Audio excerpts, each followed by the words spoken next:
6, I am Carrie Roberts. Making the news at this time. The Trinidad and Tobago Unified Teachers Association, TUTA, says it remains unaware of any plans by its members to engage in industrial action, noting that no official notice or directive has been issued by the union at this time.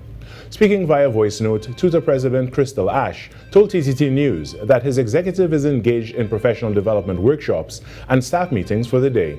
He said they have learned that 63% of teachers and 62% of students were absent from schools on Wednesday. The TUTA boss notes that this information is new and not due to any directive from his executive. There seems to be some level of absenteeism among teachers and students at our nation's schools. This is Trinidad and Tobago. We are making inquiries at this point in time. A reminder, this did not come as a directive from TUTA. We are simply getting information so that we will share with the general public as we get it. Meanwhile, the Ministry of Education says it continues to closely monitor attendance at all primary schools and secondary schools. It states that preliminary reports show a number of institutions recording improved teacher and student turnout. A release from the ministry notes that the agreed salary increases and related payments are currently in the implementation phases, and the necessary administrative processes are actively underway in accordance with established public service procedures. The Ministry of Education reaffirms its commitment to maintaining the stability of the education system and to ongoing engagement with all stakeholders. Disappointment was the feeling expressed by Minister of Homeland Security Roger Alexander following the collapse of the Zones of Special Operations Bill. He shared his views during an interview conducted at his constituency office while attending a farmers' consultation earlier. The bill failed after 8 of 9 independent senators voted against, while 1 independent senator abstained. The 6 opposition senators also voted against the bill. The legislation would have allowed the government to establish ZOSOS in areas deemed as crime hotspots and required a 3/5 majority to be passed. Minister Alexander says while disappointed, he was not surprised. He is, however, assuring citizens that a Plan B is on its way and insists that crime remains a priority for the government.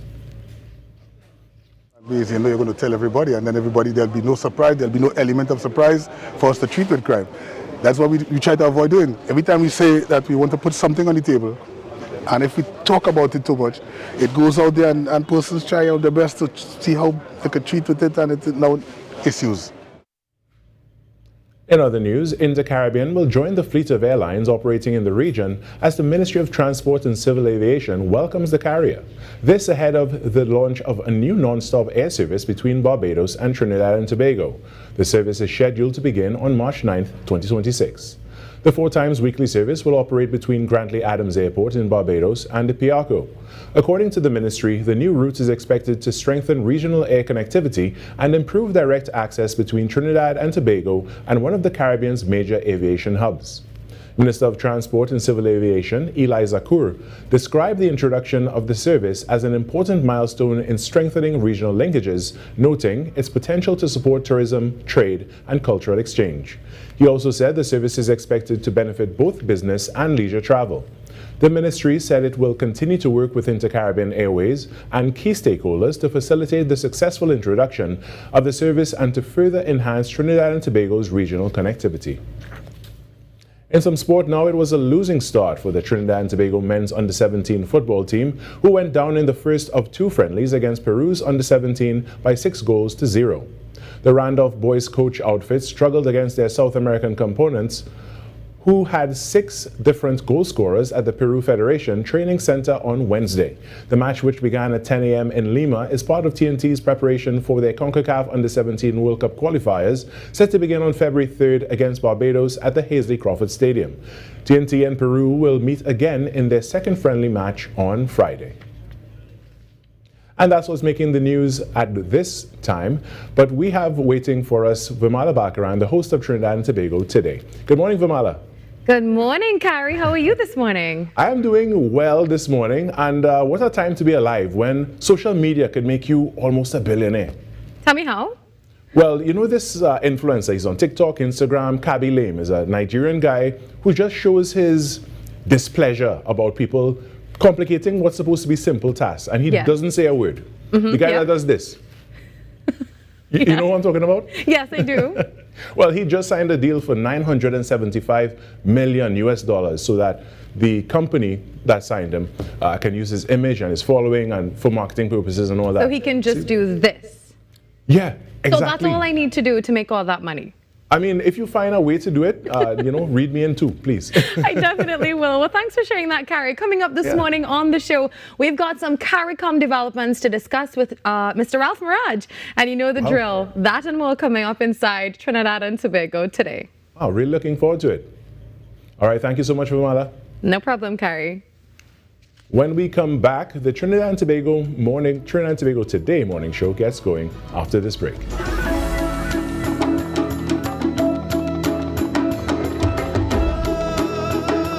Next, 99.1 FM, Soca Dominion, where Soca lives. Give me a chance to wine on you, so I can win with you, and I can jam with you. Give me another chance so Join the next generation of change makers on CZIT Secondary School Climate Quiz every Wednesday at 5 p.m. and Saturday at 5:50 p.m. only on TTT. Brought to you by Fruta. Now listen, this is your boy Carlos Edwards, and as a former player, let me tell you, it's the fans, man. The fans that made the game, that's the 12th man right there. And when it comes to Trinidad and Tobago, there's only one 12th man you need to know. My guy, Andre Earl Baptiste on TTT, is bringing the heat every Tuesday. Throwback Thursdays on TTT takes a whole new meaning this Carnival season. We're digging into the archives and bringing you the moment that made Carnival unforgettable. The music that made us throw our waistlines, the fetes that had flags waving, and the energy that carried us from the stage to the road. From iconic performances to unforgettable stage moments, from panorama to the marsh gras, from Soca Monarch to concerts, where one beat could mash up the whole place. This is the Carnival we know and love. Raw, real, unfiltered. The kind of Carnival that had us jamming without a care, living in the moment, and carrying the vibes long after the music stopped. This Carnival season, Throwback Thursday on TTT isn't just about looking back, it's about reconnecting with the spirit, the freedom, and the culture that live inside all of us. So whether you were there when it happened or experiencing it for the first time, pull up, tune in, and relive the vibes. Throwback Thursdays, the Carnival edition, only on TTT, the home of Carnival.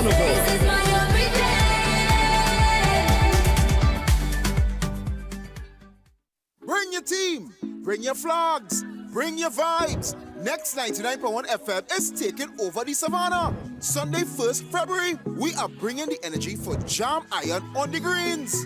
This one you don't want to miss, and it's all inclusive. So secure your packages early. Get yours today on islandetickets.com. Lock in your spot and lock in your team. Next 99.1 FM, the next level of radio. Break your hip. We don't need no big promoter. Nah. The neighbors go be responsible. Yeah, so when you see the police, tell them come get something to eat right there in the back. Yeah.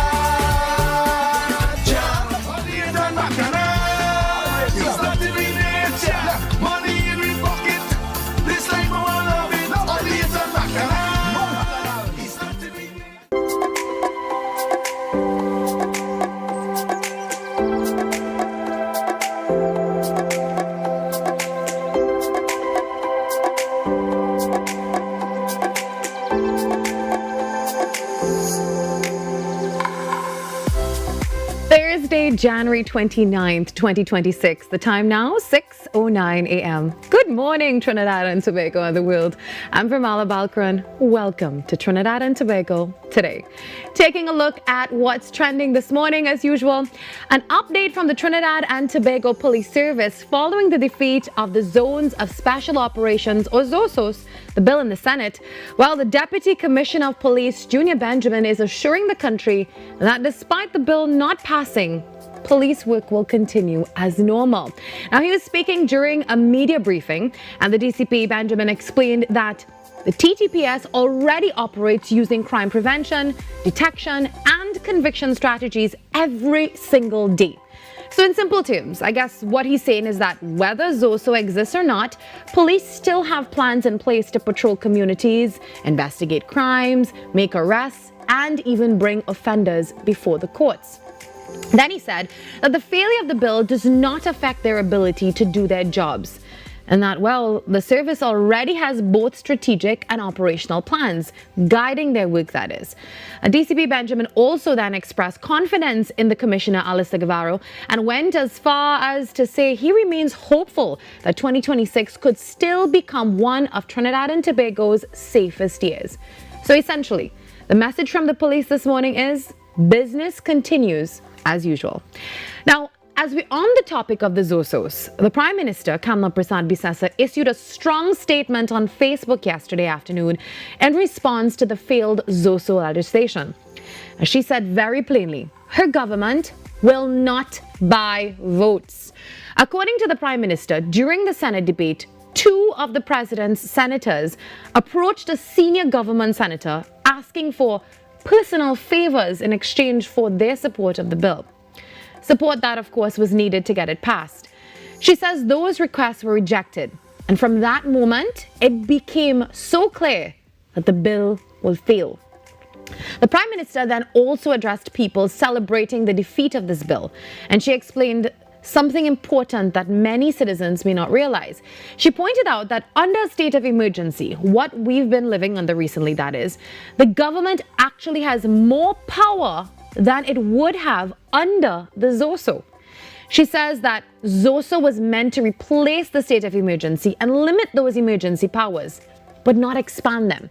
In other words, her government was trying to move away from emergency-style policing and really introduce something more structured and community-based. She then also accused the opposition of blocking action by the security services while violent gangs continue to affect our communities. In this statement, she then highlighted crime statistics over the past decade, including thousands of murders and sexual assaults, and said many victims have been young people from gang-affected communities. The Prime Minister then ended by reaffirming that her government and the nation's security services remain committed to reducing crime. And she says they will continue that work with the support of law-abiding citizens.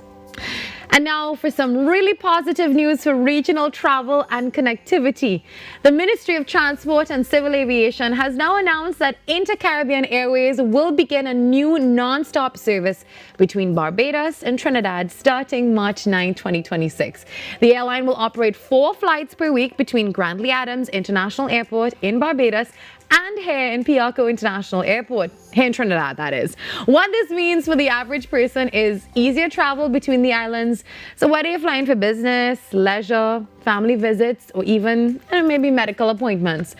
The Transport Minister, Senator Eliza Kerr, described the new route as an important milestone. He said it strengthens regional links and supports tourism, trade, and cultural exchange.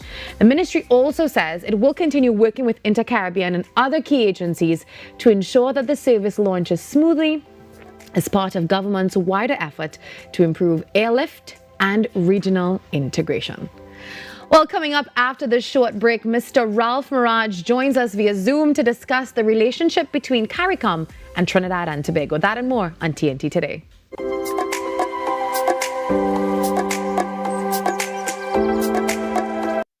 When it matters, we're there, reporting the news as it happens, because your world can't wait.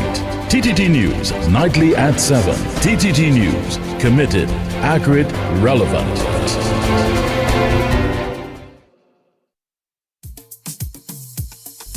It's where art meets movement and culture meets couture. This Friday, TTT takes you front row for a special presentation of Carnival is Fashion 2, curated by the visionary Richard Young. Witness the ultimate showcase of Caribbean design. Experience the bold colors, innovative textures, and breathtaking craftsmanship of 11 premier designers, reimagined and unapologetic. Carnival is Fashion 2, this Friday at 8:05 p.m., only on TTT, the home of Carnival.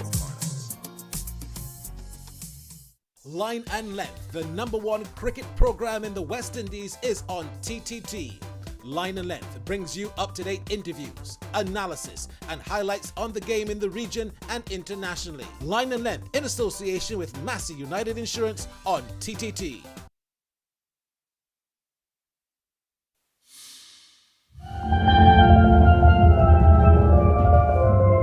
I think we've all put Panaz somewhere in the back of our head, and it's locked there forever. We didn't quite bring it to the forefront until now.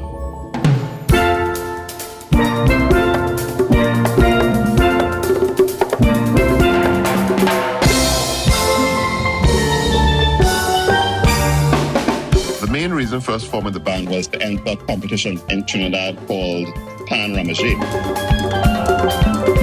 After the 4th year winning, we pulled out of the competitive arena and tried to start spreading music overseas.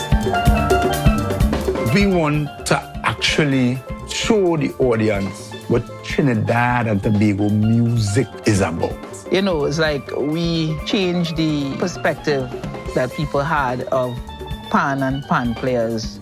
When we feed off of each other, the crowd actually feel that energy, and then they start to get excited, and then we start to feed off of their energy now. I think in those moments I felt like, yes, I was living my dream. To see the joy on the players' faces when we perform, it will always stick in my heart.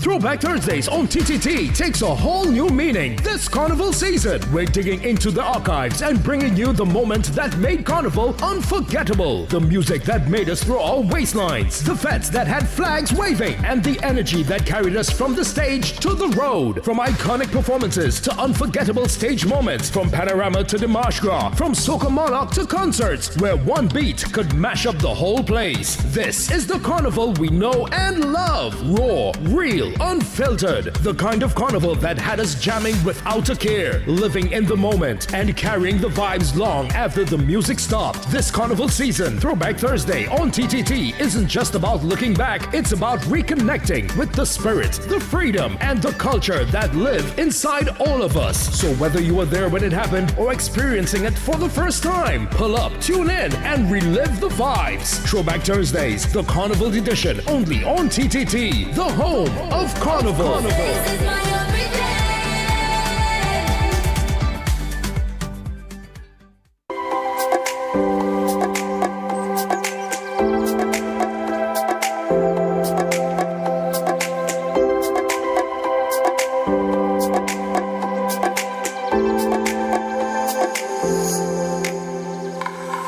Regional diplomacy is in focus this morning as CARICOM Chair and St. Kitts and Nevis Prime Minister Dr. Terence Drew prepares to visit Trinidad and Tobago for talks with Prime Minister Kamla Prasad-Bissessar and her team.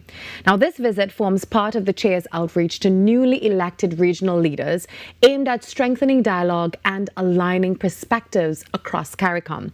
As I said before, joining us this morning via phone is Mr. Ralph Mirage, Trinidad and Tobago's High Commissioner to CARICOM, to discuss, of course, the significance of this engagement, regional cooperation, and CARICOM's wider role, including developments concerning Venezuela. Mr. Mirage, thank you for joining us on TNT today. Glad to be with you. Glad to be with you. All right, Mr. Mirage, Dr. Drew's outreach to regional leaders is being described as an important step in sharing perspectives and concerns. Why do you think this early engagement is especially important at this moment for CARICOM? Well, he's a new chairman, he's a new chairman of CARICOM. You have two newly elected prime ministers, one in the St. Vincent and the Grenadine, and then you have Trinidad and Tobago. The Prime Minister, Kamla Prasad-Bissessar, has been in office for about 6 or 7 months, but I don't think the chairman would have met with her face-to-face. And so there is a good opportunity, this is a good opportunity, a welcome opportunity for the chairman to discuss issues with the newly elected Prime Minister, the new Prime Minister, and to get views and perspectives, all in the interest of coherence and unanimity going forward. I think it is also quite welcome in the light of the fact that there have been some differences of opinion in recent times between Trinidad and Tobago and CARICOM as a whole. Not unexpected. In any family, there are always differences, but things have, largely been smoothed out. And I'm sure this visit by the incoming chairman will also advance the cause of greater cooperation and collaboration among CARICOM as a whole. Dr. Murad, does Dr. Drew's planned visit to Port of Spain represent fresh leadership within CARICOM? What? Oh, I beg your pardon. What kind of leadership? Does this represent fresh leadership? Are we seeing fresh leadership? Yes. Well, I think, yes, it is fresh leadership. It's the first time that he is elected the chairman. At every moment in time, with every new administration, with every new prime minister coming into the leadership position, there is always the need for fresh perspective because, in foreign affairs, in international relations, in regional relations, there are always new developments. And the world is going, traveling at an especially fast pace nowadays. And so certainly there is the need, and it represents a chance to look at what has been going on regionally and internationally, and for the leadership of CARICOM to get a handle on everything and to prepare themselves for the future. Mr. Miraj, I want to dive deeper into something you had previously said, and that CARICOM heads, including Prime Minister Prasad Bisasa, share common ground on the need for democracy in Venezuela.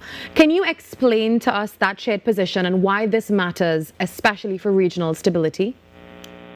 Well, the Prime Minister herself has said, quite correctly, she has joined leaders in Europe and elsewhere in saying that they look forward to a process of democratization in Venezuela, a process that would lead to free and fair and transparent elections, and that whoever is elected, whether it be Delcy Rodriguez or Marina Machado or any other person, her administration is willing to work with that person who is duly elected by free and fair elections. I think that is an excellent position to take. That is the right position to take. And also the CARICOM heads through the Bureau, the Bureau of CARICOM represents the heads of government conference. And they have also stated that they look forward to prosperity, democracy, stability, transparency for Venezuela. As you know, Venezuela has been undergoing significant turmoil in the past, a decade or so. And so there is a common position, essentially, between Trinidad and Tobago's Prime Minister and the rest of CARICOM. And I'm saying here is an opportunity for a united CARICOM voice to press for the process of democratic change in Venezuela. And CARICOM, as you know, is an important regional body, along with others, the OAS, Mercosur, and the Andean Group, and so on. They should all join voices in pressing for a democratic process of transition to democracy, because let's be clear about this. It should not be a situation where elections are held immediately. There is the obvious need, all the experts agree, that there is the obvious need for the ground to be cleared, for the rule of law to be established, for the courts to assume their independent role. We must have a separation of powers so that the freedom of the people will prevail and determine who leads the country forward. Elections must be held under a system where the courts, electoral authorities, security forces, and media are independent and free from control by any one particular political faction. And this is absolutely indispensable. This kind of process, this kind of democratic demonstration of democracy, this election held under this transparent process are critical, absolutely critical for the national coherence in Venezuela and to engender international confidence in the future of the country. Now, all of this is very important to CARICOM in particular because, as you know, Venezuela is a very near neighbor to CARICOM, particularly to the southern CARICOM, and particularly also to Trinidad and Tobago, which is just 7 miles away. Now, instability, uncertainty, volatility in Venezuela will affect CARICOM and Trinidad and Tobago, will affect the economy, the stability itself. And so it is in our interest to join voices with all multilateral organizations in the region and around the world, including the UN, to ensure that we do have a transparent process and a credible process towards free and fair elections in Venezuela. Thank you, Mr. Miraj, for that. Looking at Dr. Drew's visit more broadly, what outcomes would CARICOM ideally like to see from these face-to-face discussions with Prime Minister Kamla Prasad-Bissessar? Well, CARICOM does have its agenda. There's the question of regional security. Trinidad and Tobago has a lead role in that. And what is the collaboration necessary at this point in time to strengthen regional security? CARICOM countries, need to always pool their resources, their intelligence gathering together to ensure the not insulation, but protection of the country from forces that could destabilize our region and governments in our region. As we know, transnational crime, the drug trade, illegal crime, this has become a potent force in penetrating political directorate, penetrating judiciaries and so on throughout the world, including in Latin America and the region as a whole. Is something that we've got to be aware of. So that regional security is a critical issue as far as CARICOM is concerned, the CARICOM agenda. Then there is the issue, as usual, of transportation, something that has been long in focus in CARICOM. There is some renewed focus on it at this point in time with respect to, in particular, maritime transportation for the movement of people and goods in the region, among the countries of the region and outside of the region. There is the issue of food security as well, on which the region is engaged, headed by a committee headed by the President of Guyana. We've already seen some significant development with respect to that, where Guyana is now transporting produce from its interior using air transport. They've built a particular runway and a particular airport for that particular purpose, transporting goods from the interior, fresh produce, to CARICOM countries. And as you know, Guyana is the only country in the world that is self-sufficient in food and in a variety of products that they have that they can market. Trinidad and Tobago is committed to this reduction of the food import bill that CARICOM is embarked upon. And our Minister of Agriculture has already spoken to his counterparts in CARICOM to see the role that Trinidad and Tobago can and will play. In fact, CARICOM has identified the crops where they would like to see a reduction in the food import bill and for these crops to be circulated more among the CARICOM countries. So very significant development need to be attended to in CARICOM. The CARICOM agenda is, in fact, quite dynamic at this point in time. And of course, we have to be constantly looking at the unfolding international scenario. As I say, things are moving pretty quickly. There's significant instability in the international environment. Not something that has happened in the distant past or in the near past, but it is a recent development. It is, and it affects our own hemisphere. In fact, the extraction of former President Nicolas Maduro from Venezuela by the United States is a development that we have got to be aware of. We know that there are challenges to multilateralism throughout the world at the moment. These are things that we have to be very wary of, and therefore it is very important, I think, for the multilateral framework of CARICOM to be strengthened, particularly at this time. We see the European Union doing the same thing with respect to their organization, the Organization of American States, Mercosur, the Andean Pact. All of these multilateral organizations, of course, are doing their part to stay together and to act on behalf of the countries that they represent. And so these are positive developments in a world that has grown increasingly turbulent and where unilateralism threatens the multilateral peaceful framework of years gone by. All right, Mr. Maraj. Finally, what would you personally consider a positive outcome from this visit? Well, I would wait to see what is said after the visit, but I have no doubt it will be a very positive visit.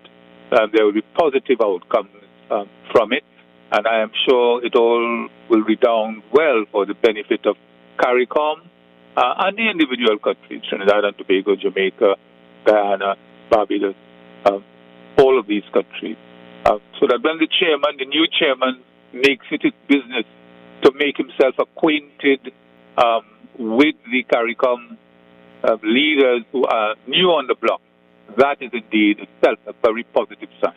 And I have no doubt that very positive things will emerge out of the meetings that he held with the new Prime Minister of St. Vincent and the Grenadines and with our own Prime Minister, Mrs. Kamala Persad-Bissessar.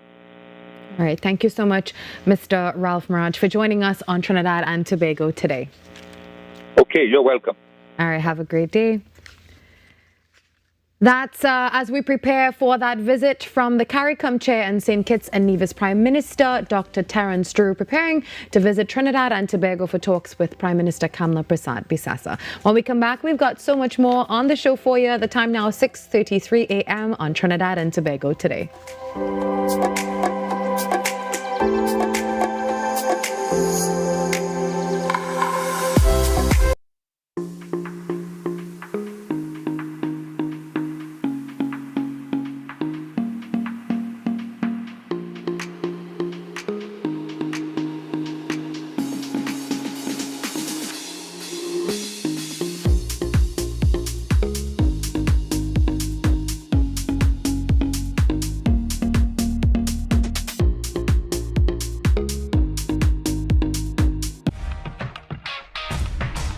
Join the next generation of change makers on CZIT Secondary School Climate Quiz every Wednesday at 5 p.m. and Saturday at 5:50 p.m. only on TTT. Brought to you by Fruta.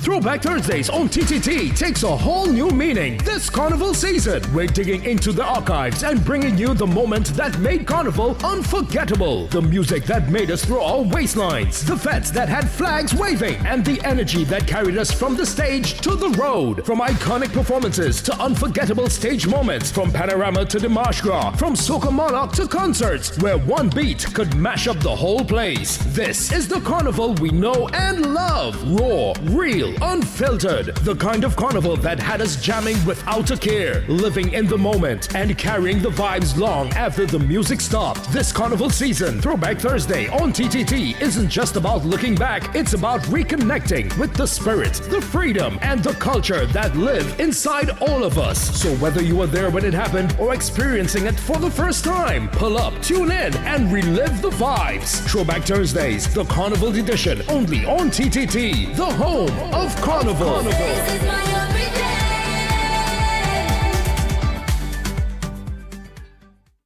A new season equals new dreams, and many football fans are dreaming of their team actually winning this season. But the reality is that only one team can win. So many will just be dreaming and wishing and hoping that their team can deliver. Manchester City, Liverpool, Chelsea. Notice I have not mentioned Arsenal. Don't be upset, I'm not mentioning Man U either.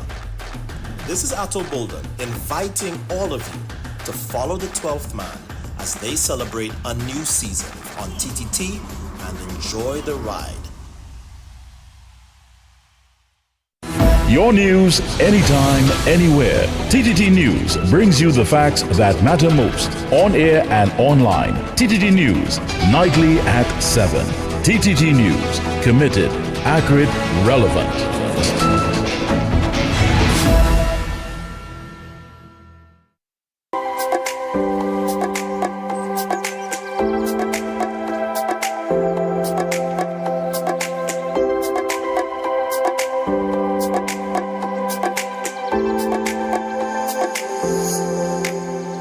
Minister of Foreign and CARICOM Affairs Sean Sobers has reiterated government's commitment to further strengthening relations between India and Trinidad and Tobago. Speaking at a function held by the Indian High Commission on Monday evening to commemorate India's 77th Republic Day, Minister Sobers reminded the gathering that India's Prime Minister Narendra Modi's historic July 2025 visit to this country had ushered in a renewed trajectory of cooperation. I wish to publicly reiterate my commitment to, and that of the government of the Republic of Trinidad and Tobago, to further strengthening relationships between our two countries. Speaking at the Indian High Commission's event on Monday to commemorate India's 77th Republic Day, Minister of Foreign and CARICOM Affairs Sean Sobers highlighted that 2025 was a landmark year for both TNT and India, most notably the first official visit to this country by India's Prime Minister Narendra Modi. He noted that his visit represented not merely diplomacy, but a renewed trust between both nations, which yielded agreements in pharmacopoeia, sports, diplomatic training, and a series of critical donations, including dialysis units, sea ambulances, and 2,000 student laptops. Given the pleasure I had in meeting with your esteemed Prime Minister, the Honorable Shri Narendra Modi ji, last July, I am convinced that Trinidad and Tobago enjoys a synergistic relationship with India. I dare say Trinidad and Tobago has been able to draw upon this experience, as well as our shared history, culture, and values, to develop a strong, productive, and enduring partnership. He reminded that one of the most impactful initiatives was the Jaipur Foot Artificial Limb Camp, which fitted 800 people with prosthetics. We saw the staging of the 50-day artificial limb fitment camp at the Diwali Nagar site. Under this project, 800 people were fitted for artificial limbs donated by the Government of India, with the prospect of a permanent artificial limb center being established right here in Trinidad and Tobago in the future. Indian High Commissioner Dr. Pradeep Singh Rajpurohit used the occasion to reflect on India's constitutional values, economic growth, and vision for continued partnership with Trinidad and Tobago. The conferment of the Order of Republic Trinidad and Tobago, the highest national award of this country, to Honorable Prime Minister of Trinidad of India, is a testament of mutual respect and bonhomie and the close relationship between our two countries. A number of agreements, MOUs, have been signed. The High Commissioner also emphasized India's trust to ensure local pundits and students in Trinidad and Tobago are afforded first-hand experience in India. With regard to the capacity building more than 35 officials of the government of Trinidad and Tobago have been sent in the last few months for training in India. And a batch of 10 Pandits from Trinidad and Tobago have just concluded a month-long training at the Banaras Hindu University. Under the No India program, we are happy to send more than 30 youngsters of the diaspora to India for the familiarization. Dr. Raj Purohit also recalled that TNT was the first country in the world to adopt India's UPI digital payments platform, which he believes will make a tangible difference in the lives of people in Trinidad and Tobago. Sonolala, TTT News. Well, we've got to take a little break. When we come back, we've got more inside Trinidad and Tobago today. A time check for you, 20 minutes before 7 o'clock. That means the traffic is already building and it's going to be a nice, cool and sunshiny day.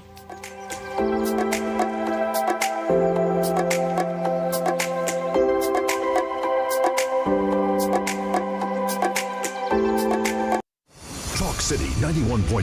Thought-provoking conversations, bold perspectives, voices you trust. Talk City 91.1 is launching bigger, bolder, and more powerful than ever before. Yes, Talk City 91.1 FM. A brand new era of talk radio is here. With voices you know, trust, and respect. Get ready for an all-new lineup of the very best in talk. Andy Williams, Lennox Smith, Stephen Reese, Mr. X, Derek Charbodi, Roland Stewart, Sharon Farfan, Sudath Prasad, Heavy Duty, Alex Asing, Karen Francisco, Cherry-Leen Lewis, Short Pants, and more of the voices shaping the national conversation. From hard-hitting current affairs to real community issues, culture, politics, social development, and the stories that matter most to you. This is where Trinidad and Tobago comes to talk. So I'll go right to on Talk City 91.1, where we're going to give you something new, something hot every day, Monday to Friday. Listen on 91.1 FM and connect on Facebook, YouTube, and TikTok. New shows, new features, big giveaways. Talk City 91.1. Your city, your voice. We don't need no big promoter. The neighbors go be responsible. So when you see the police, tell them come get something to eat right there in the backyard. Money in the Balkaran. It's not in the nature. Money in the pocket. This life I want love it. Money in the Balkaran. It's not in the nature. Throwback Thursdays on TTT takes a whole new meaning this Carnival season. We're digging into the archives and bringing you the moment that made Carnival unforgettable. The music that made us throw our waistlines, the fetes that had flags waving, and the energy that carried us from the stage to the road. From iconic performances to unforgettable stage moments, from panorama to the Marsh Gras, from Soca Monarch to concerts, where one beat could mash up the whole place. This is the Carnival we know and love. Raw, real, unfiltered. The kind of Carnival that had us jamming without a care, living in the moment, and carrying the vibes long after the music stopped. This Carnival season, Throwback Thursday on TTT isn't just about looking back, it's about reconnecting with the spirit, the freedom, and the culture that live inside all of us. So whether you were there when it happened or experiencing it for the first time, pull up, tune in, and relive the vibes. Throwback Thursdays, the Carnival edition, only on TTT, the home of Carnival.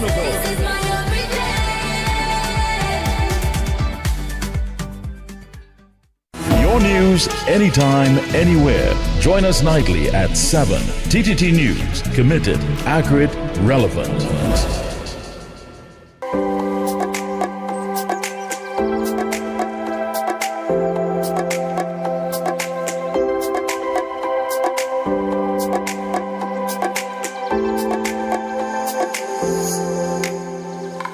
The Senate's rejection of the Zones of Special Operations legislation has sparked a national debate about crime, governance, and the role of independent senators in shaping major policy decisions.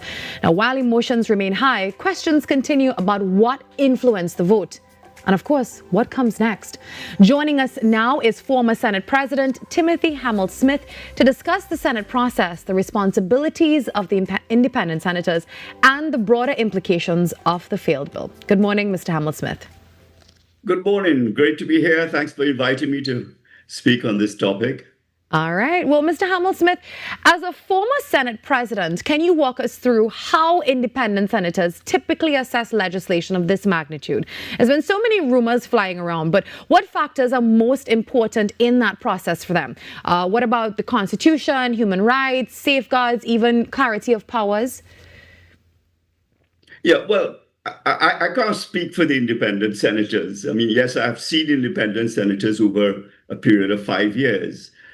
What I would imagine, you first come to any subject, to look at it in the totality of Trinidad and Tobago. Is it something that's necessary? Is the objective one that is welcome?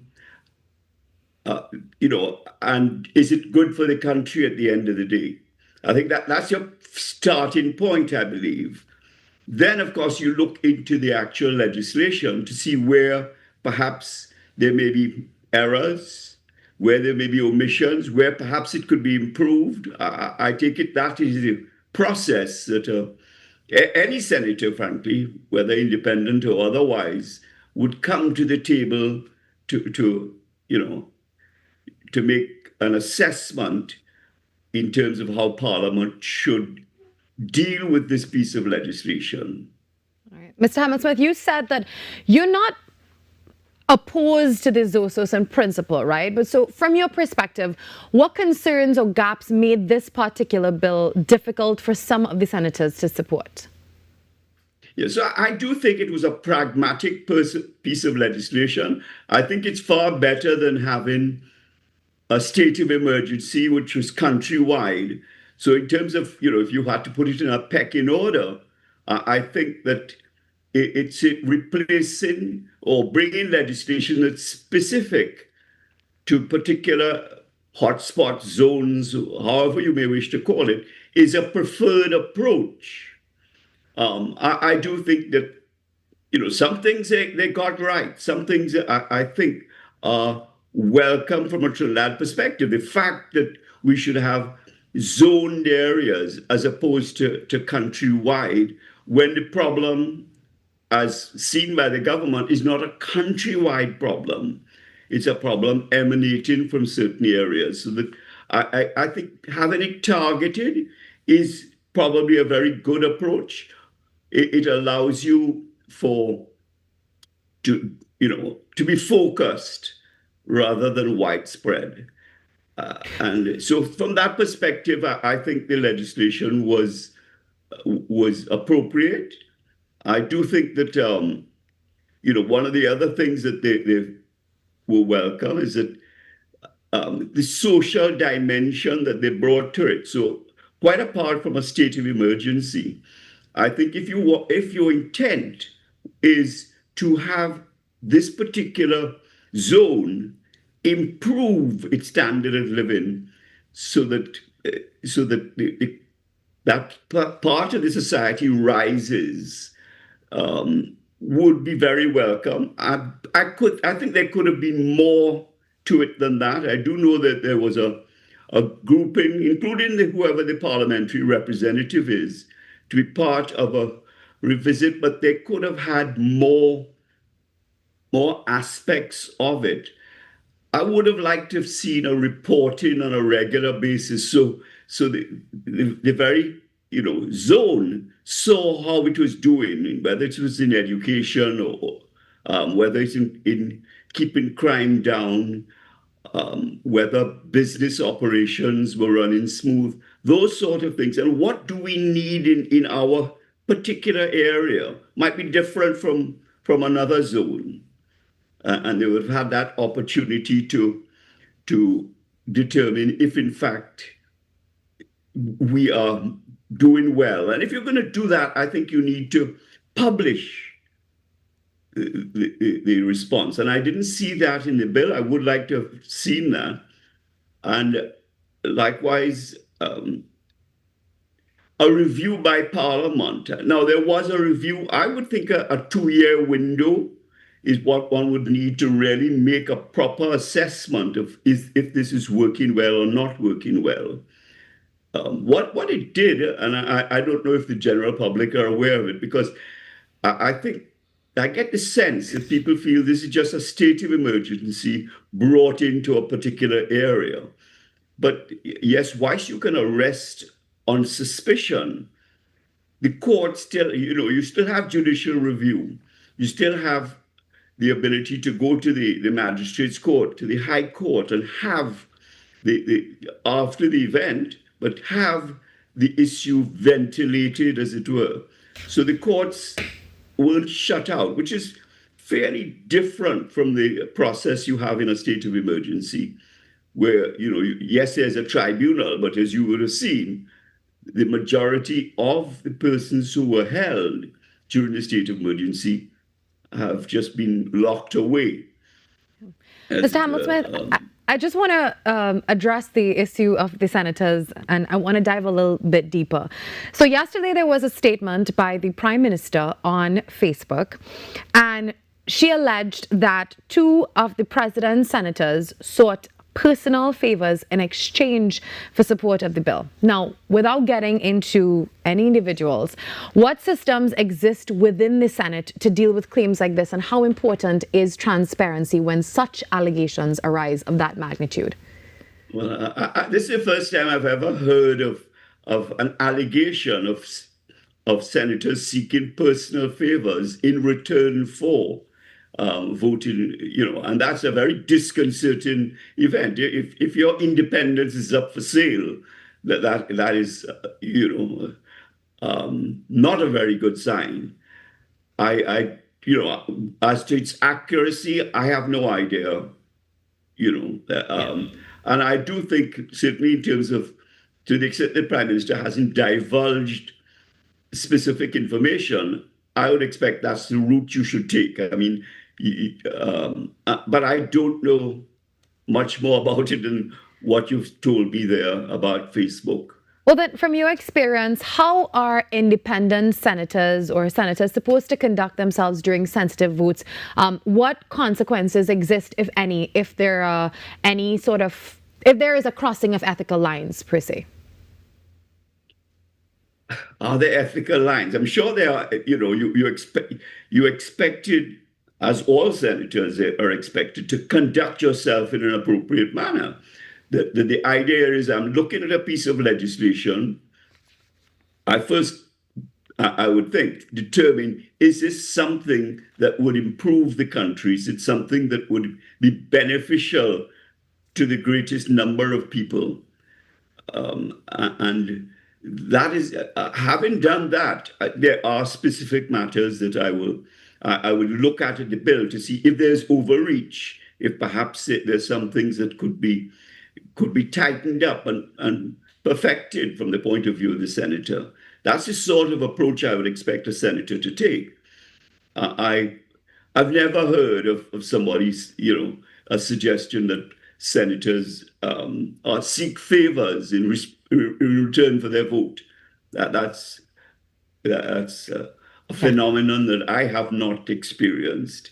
Maybe it happened, I don't know, but it never come to my attention. I don't recall that ever being said in a public space before.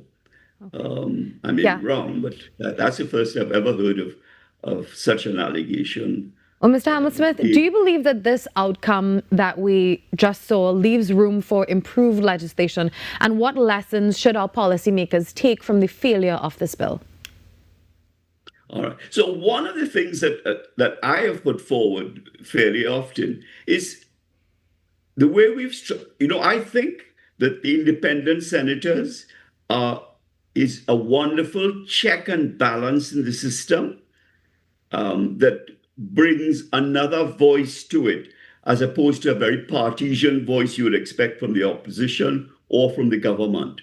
So I do think that in framing the Constitution, the concept of independent voices were an important element, one that should retain, in my view. It's a process by which they're appointed, perhaps could be looked at. My own view is that our president ought to be elected by the people, ought to have a substantive role, not an executive role. The kind of role I perceive for a president in that context is the chair of the Fiscal Council. If we had fiscal responsibility legislation, which I think we sorely need, if the president were chair of that and the qualifications to be the chair were put there, and so the people vote for candidates who were qualified, then you would think the matter of the independence of the president would not come into dispute. People may still challenge whether the president got it right or didn't get it right, but he or she wouldn't belong or have affiliation with a political party, and therefore, that does put a tinge, regardless of which side it is, because the truth of the matter is, by and large, it's the prime minister who appoints the president. Whether we like it or not, or all the niceties that are introduced into the parliamentary procedure and saying that it's a vote by the whole parliament and things like that, I don't think people buy into that. That's camouflage. Yeah. Whoever the prime minister wants will be president. Mm-hmm. And I think this is not a PNM thing or a UNC thing. I'm just saying a better approach with the passage of time, one recognizes, is having an independent president, if you like, to begin with, because the president was voted for by the people. Whether the president will be better or worse than we have, I'm so sorry to cut you off, but we are running out of time. But I want to say thank you so much for joining us this morning. Your contribution was definitely something we will take going forward to continue the discussions on this. Have a great day. All right. Thank you for having me. All right. No problem. Take care. Again. All right. Well, just a few minutes before the major network news with Carrie at the top of the hour. Then we come back with more on Trinidad and Tobago today.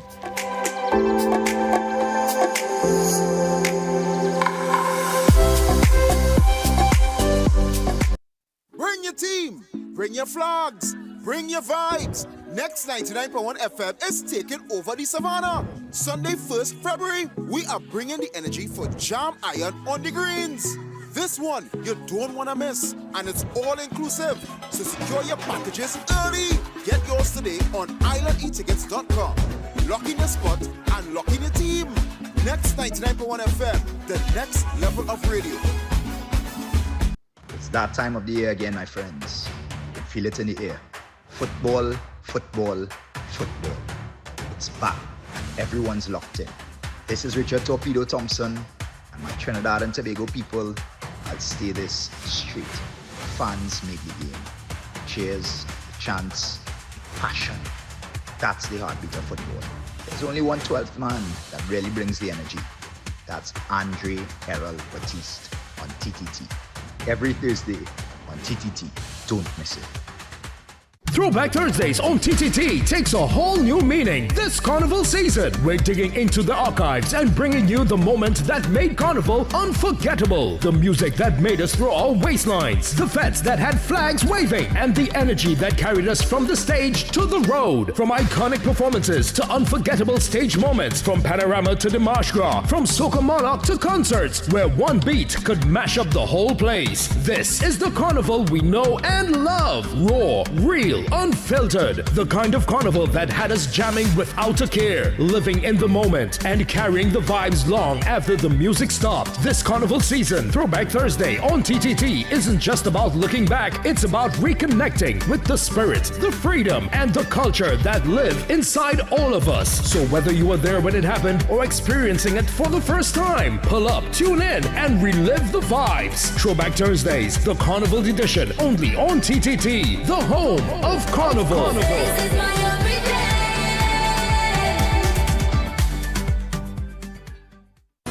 Your stories, your communities, your country. TTT News is everywhere, on the ground, across Trinidad and Tobago, and on every smart device. TTT News, nightly at 7.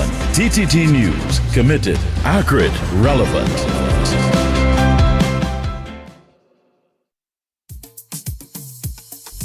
It's where art meets movement and culture meets couture. This Friday, TTT takes you front row for a special presentation of Carnival is Fashion 2, curated by the visionary Richard Young. Witness the ultimate showcase of Caribbean design, Experience the bold colors, innovative textures, and breathtaking craftsmanship of 11 premier designers, reimagined and unapologetic. Carnival is Fashion 2, this Friday at 8:05 p.m., only on TTT, the home of Carnival.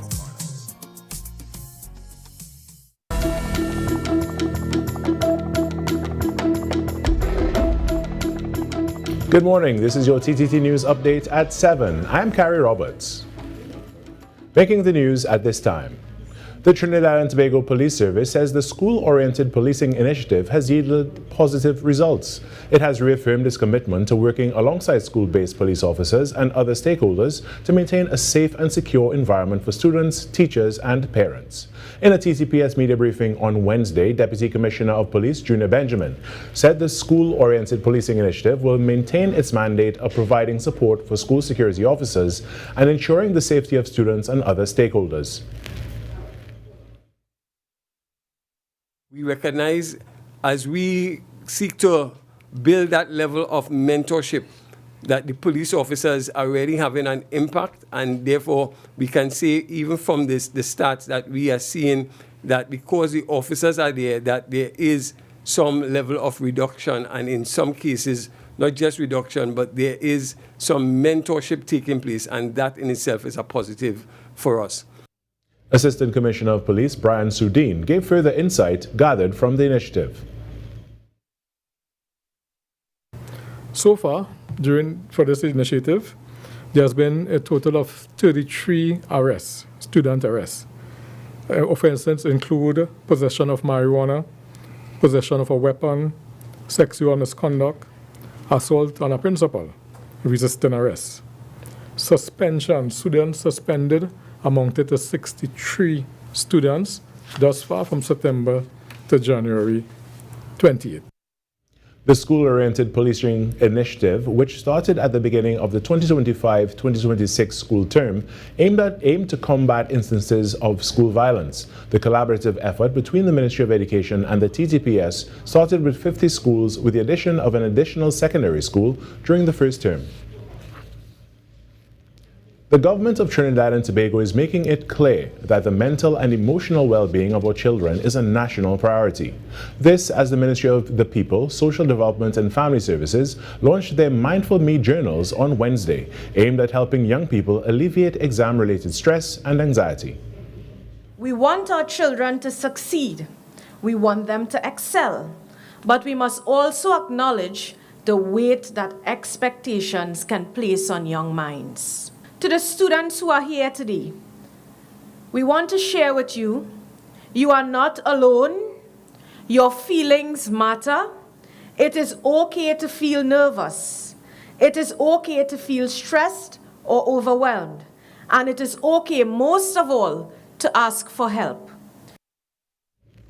Minister of the People, Social Development and Family Services, Vandana Mohit, has acknowledged that the pressure surrounding examinations, particularly at the primary and secondary school levels, can be overwhelming for students. On Wednesday, the ministry stated that their Mindful Me journals serve as a practical resource designed to help young people cope with exam-related pressure and nervousness. Stress, anxiety, and fear of failure often become silent burdens carried into classrooms, carried into homes, and exam halls. The Mindful Me Journal is our way of putting people first and ensuring that our children, our future, are included in that process. In some sport now, the West Indies under-19 team fell just short against Australia in the Super 6, going down by 22 runs despite a blistering start from opener Zachary Carter. Carter struck 64 from 42 balls at the top of the order, giving the West Indies real hope in the chase, but after his dismissal, momentum slipped away. Speaking after the match, Carter reflected on the disappointment and the lessons he's taking from this World Cup campaign. I was really disappointed. I was really determined to get a base score and get my team over the line, so it was gutted, and to me it was a poor shot selection, and I just think that learning has to take place. Decision making is a big key. At this level, with the quality ball as Australia, you just have to be really disciplined, so I think that I lost the discipline there. And that was your TTT News Update. I'm Carrie Roberts. After the break, we return to Trinidad and Tobago today.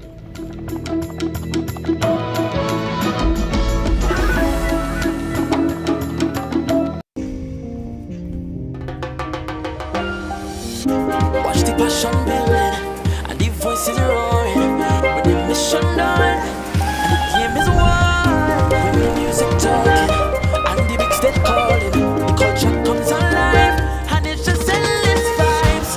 The future's bright, we'll be more bright. Now it's sweet time, the time to shine. Life is on, it's no time to be timid. So chase those dreams, live without limit.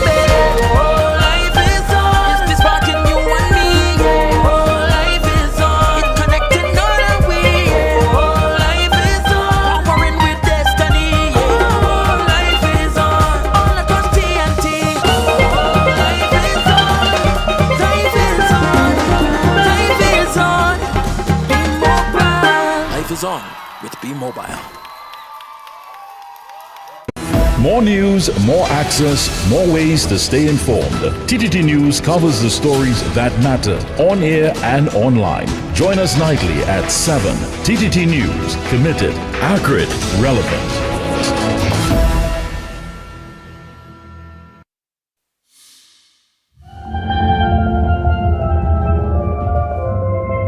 We all put Panaz somewhere in the back of our head, and it's locked there forever. We didn't quite bring it to the forefront until now.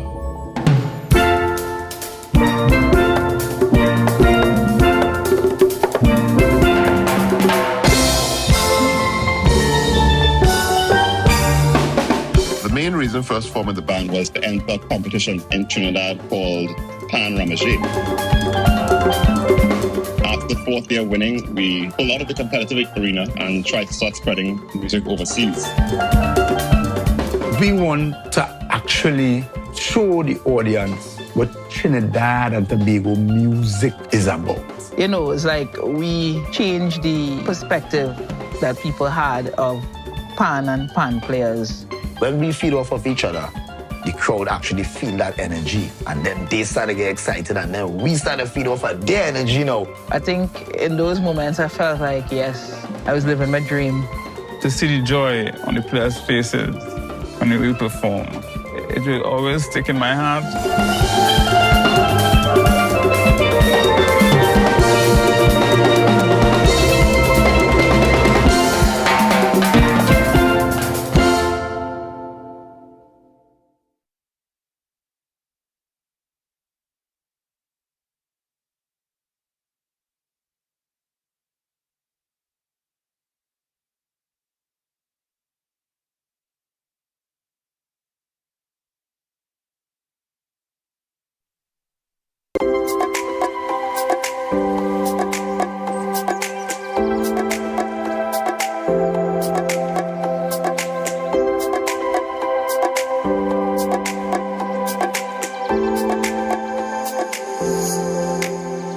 Welcome back to Trinidad and Tobago Today. So for everything that you've seen this morning, you can check us out online at TTT Live Online. If you have a story idea, even a press release, or you want to collaborate with us, we'd love to hear from you. Contact us today at tttoday@ttt.co.tt, and you can be a part of the conversation that's shaping our nation. Trinidad and Tobago Today, news you can trust and stories that matter. Well, tonight it's finally happening. Our sister station Next 99.1 FM, Digicel and Forest Park Punch and present Pavement Lime, the Carnival Pump Edition. All roads lead to Rampersard's restaurant and bar in Moruga. Get ready for 100% soca, 100% vibes, 100% dominance. The action starts at 7 p.m. and the best part? You want to know? It's absolutely free with drink specials on Forest Park all night long. And guess what? Again, tonight is not the last train. Tomorrow they're rolling straight into Siparia for another massive showdown of vibes and carnival madness. Rampy's Bar, we're coming to you. So grab your crew, your flag, and go pump with your team 991. Make sure to love, like, and follow them at Next 99.1 FM. The Pavement Line, the Carnival Pump Edition, is powered by Digicel, Forest Park Punchin', Blue Waters, Stamina Energy, Yellowtail Wines, Absolute, Jameson Irish Whiskey, Sunshine Snacks, Sun Mix Nut Bar, Creamery Novelties, and the Ministry of Culture and Community Development. Well, we continue with our show this morning, and across Trinidad and Tobago, hundreds of parents were forced to collect children early after low teacher turnout triggered early dismissals at several primary and secondary schools. This was widely described as a silent protest linked to delayed salary increases and back pay owed to teachers. Although Cabinet recently approved revised terms and conditions for teachers, educators say the increases have not yet been reflected in their pay. Many teachers reportedly stayed away in frustration, even while tutor officially denied organizing any industrial action. Parents describe the situation as deeply inconvenient and unsafe, with some arriving to the compounds filled with unsupervised students. Several schools across TNT, including Tobago, were affected, prompting early dismissals and forcing working parents to rush and make some last-minute arrangements. The Ministry of Education maintains that only about 1% of schools were dismissed early, but also admitted a noticeable variation in teacher attendance from the usual 91%, while urging parents to keep sending your children to school. Joining us this morning, Dr. Indira Ramprasad, head of the Department of Political Science, the University of the West Indies, and also head of the West Indies Group of University Teachers. Good morning, Dr. Ramprasad. Hi, good morning. Good morning, Virmala. How are you today? I'm great. Thank you for being here. How are you this morning? I'm good. Sleepy, but for good. Yeah, it's very early. Well, Dr. Ramprasad, schools experienced, as you know, a low teacher turnout following delays in the implementation of approved salary increases. In your opinion, and I know this is a really big question, what specifically triggered the situation at this point in time? Well, according to them, and I find it difficult to believe that the teachers just stayed away without instructions from tutor. Because as a trade union president myself, we got at the university, our members don't take action without direction. They have to have some direction. I mean, where would they get this idea of staying away from? So tutor is denying given that instruction. I am not sure that they didn't. So I find it rather strange that the teachers would stay away without such instruction. And what triggered it? Clearly, they are saying that they did not get the increases in salary and a raise paid at the end of January. But January is not yet done. So, you know, the timing of protest action or whatever action you want to take, industrial action, you have to be very, very precise. You have to be very clear about your timing, and it has to be rational. If they give you a deadline and the deadline was not met, then you start protest action, but you give it some time. You don't just rush into protest action like that.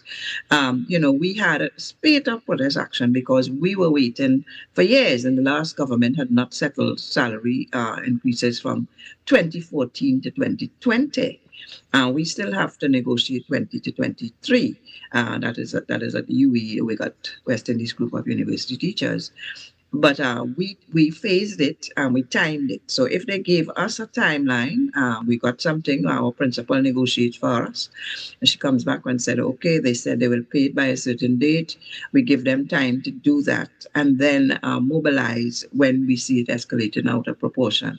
So because the impact is on students and we're both in the same sphere, they at the secondary school level and we at the tertiary level, and the impact could be severe. You have to be careful how you time it, and you don't engage in protest action prematurely before it is necessary, because you want minimum impact on the students. Now, it's never geared towards affecting students. it's geared towards, you trying to bring attention to your cause. In this case, the cause being the payment of increases and arrears, urgent payment. They want urgent payment. We needed that too. You always need an urgent payment, but you have to understand that if they give you a deadline, you have to wait some time.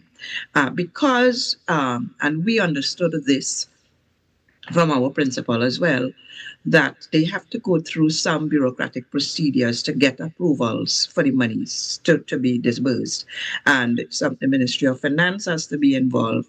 The Ministry of Education has to be involved. In this case, the Ministry of, Mr. Dowlat is the minister, not tertiary, but secondary. And the CPO, the Chief Personnel Officer, has to be involved.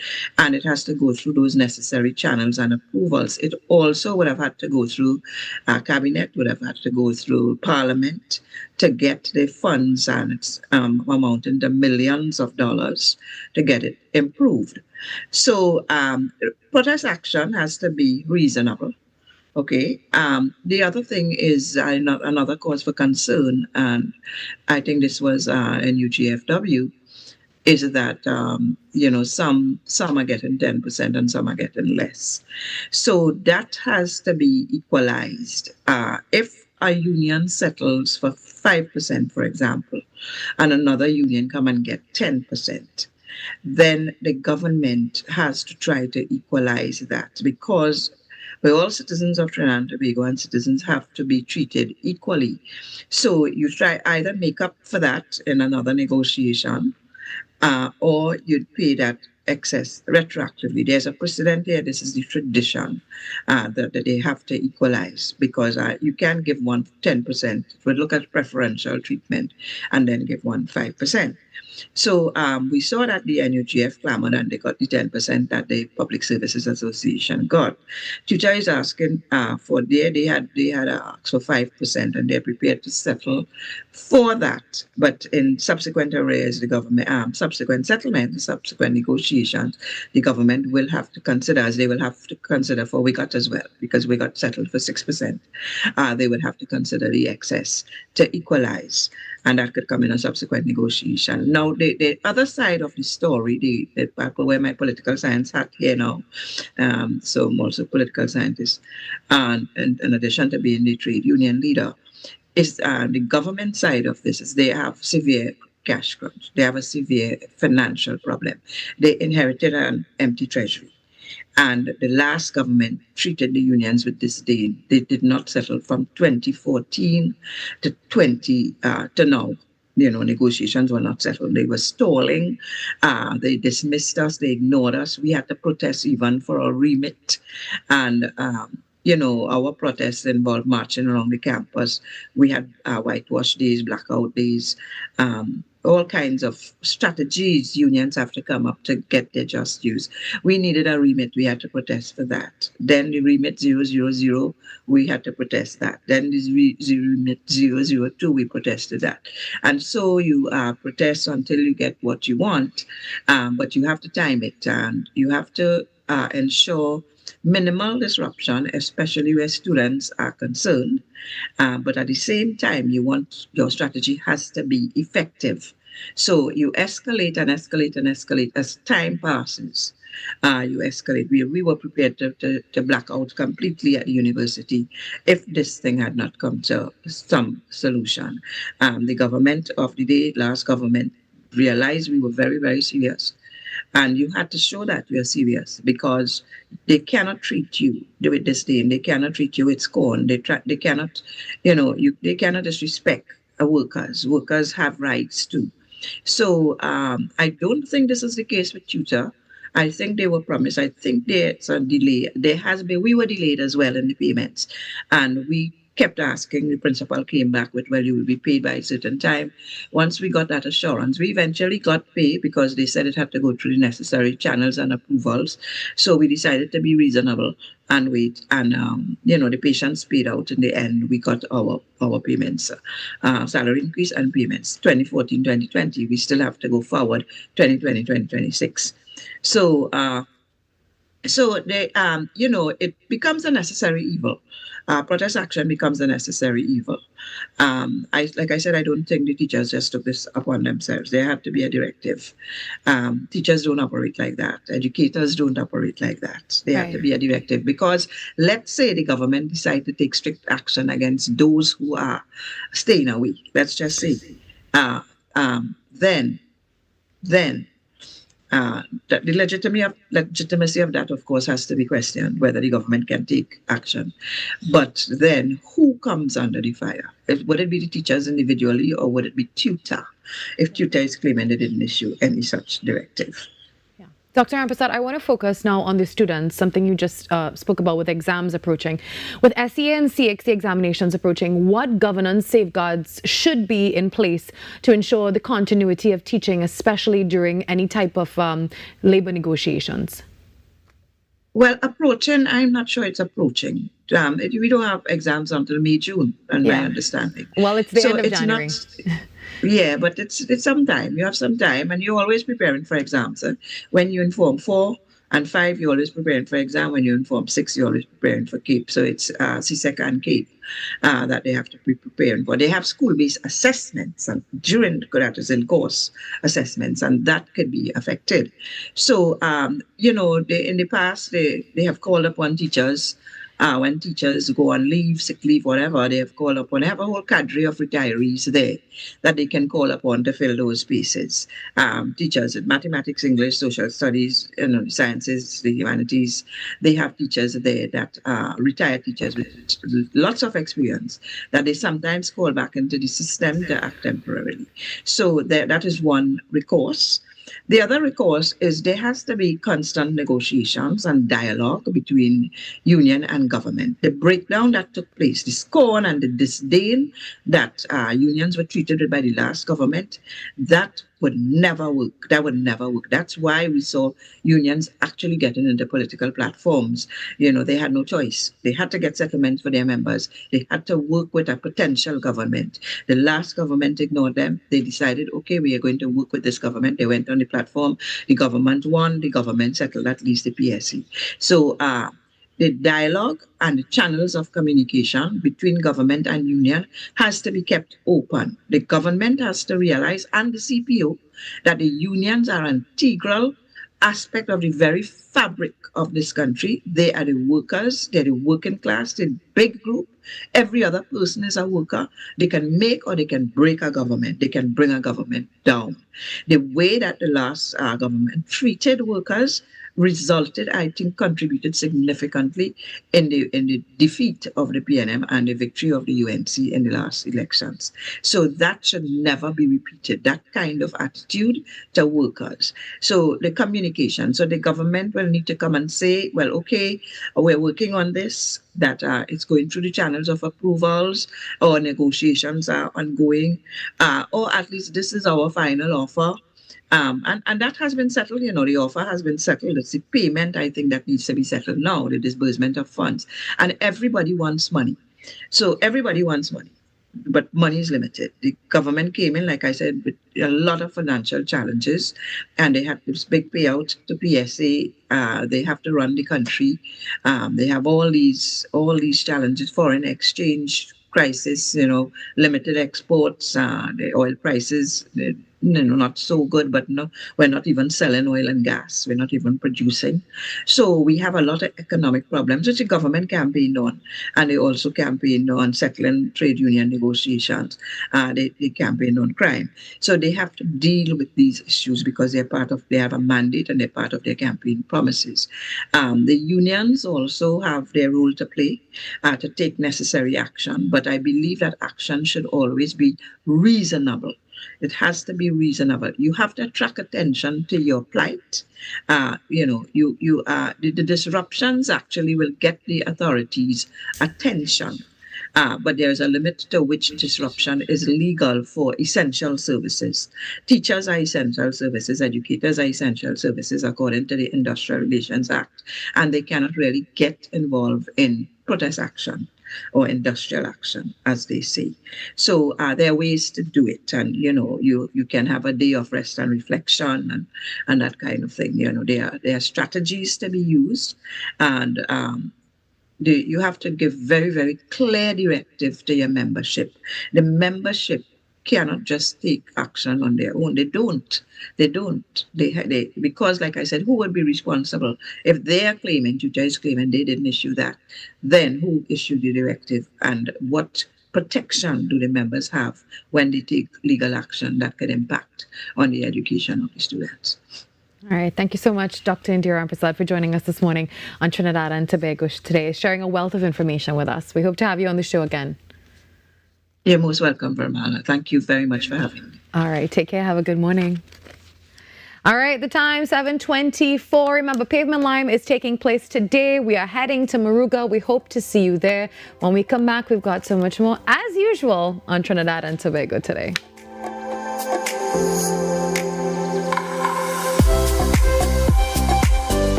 Dempster. Remember a long time when adults used to leave the children at home to go and party, and that was considered normal? Well, there's nothing normal about that. So many things could have gone wrong. But you see, this year, 2026, our focus is to keep our children safe for Carnival. Remember, get a responsible adult or babysitter. And in that case, if you can't get either one, stay home. I say so, stay home. Better choices, safer Carnival. Sunel Dempster, say so.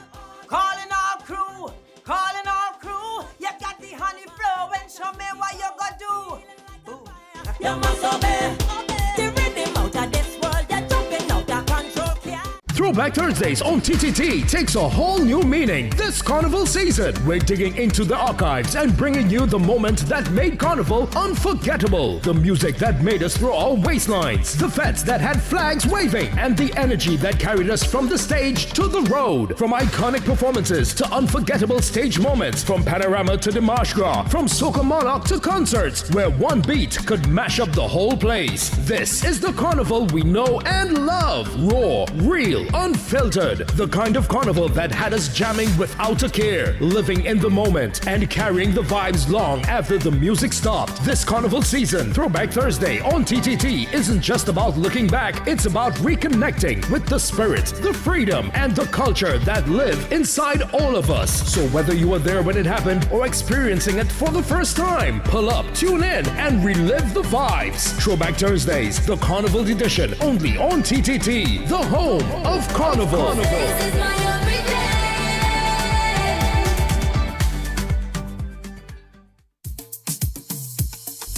It's where art meets movement and culture meets couture. This Friday, TTT takes you front row for a special presentation of Carnival is Fashion 2, curated by the visionary Richard Young. Witness the ultimate showcase of Caribbean design. Experience the bold colors, innovative textures, and breathtaking craftsmanship of 11 premier designers, reimagined and unapologetic. Carnival is Fashion 2, this Friday at 8:05 p.m., only on TTT, the home of Carnival. We don't need no big promoter. The members go be responsible. So when you see the police, tell them come get something to eat right there in the back.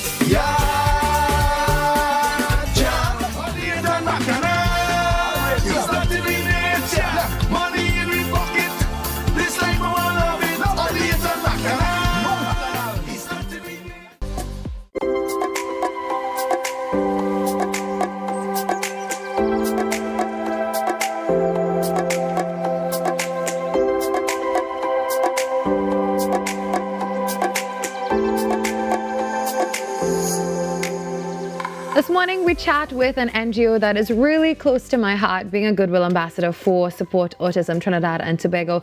It gives me great joy to bring on the show today Dr. Radhika Mahes, a historian and educator for 29 years. Currently, she's a senior lecturer in history at COSTAT. But over the last few years, Mahes has emerged as a social advocate with a strong voice. Her NGO, Support Autism Trinidad and Tobago, is now 11 years old. As a main caregiver to her autistic nephew Rahul, she was distressed over the challenges faced in diagnosing him and accessing education and therapy services.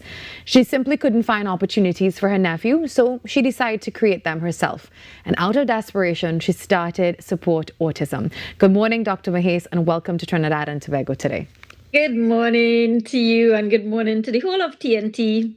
Thank you for having me on your show. And congratulations on 11 years of Support Autism. I can't believe it's been that long. I can't believe it's 11 years already. Also. You've been doing a lot of great work, and now Support Autism Trinidad and Tobago is having a 5K. Everyone is into 5Ks these days. So specifically today we're talking about that and Support Autism TNT, and by extension Rahul's Clubhouse. So before we go into your upcoming event, tell us a little bit about Support Autism TNT and by extension that Clubhouse. Okay, so the organization was started 11 years ago, as you said, out of the desperate need to create opportunities for my autistic nephew, Rahul.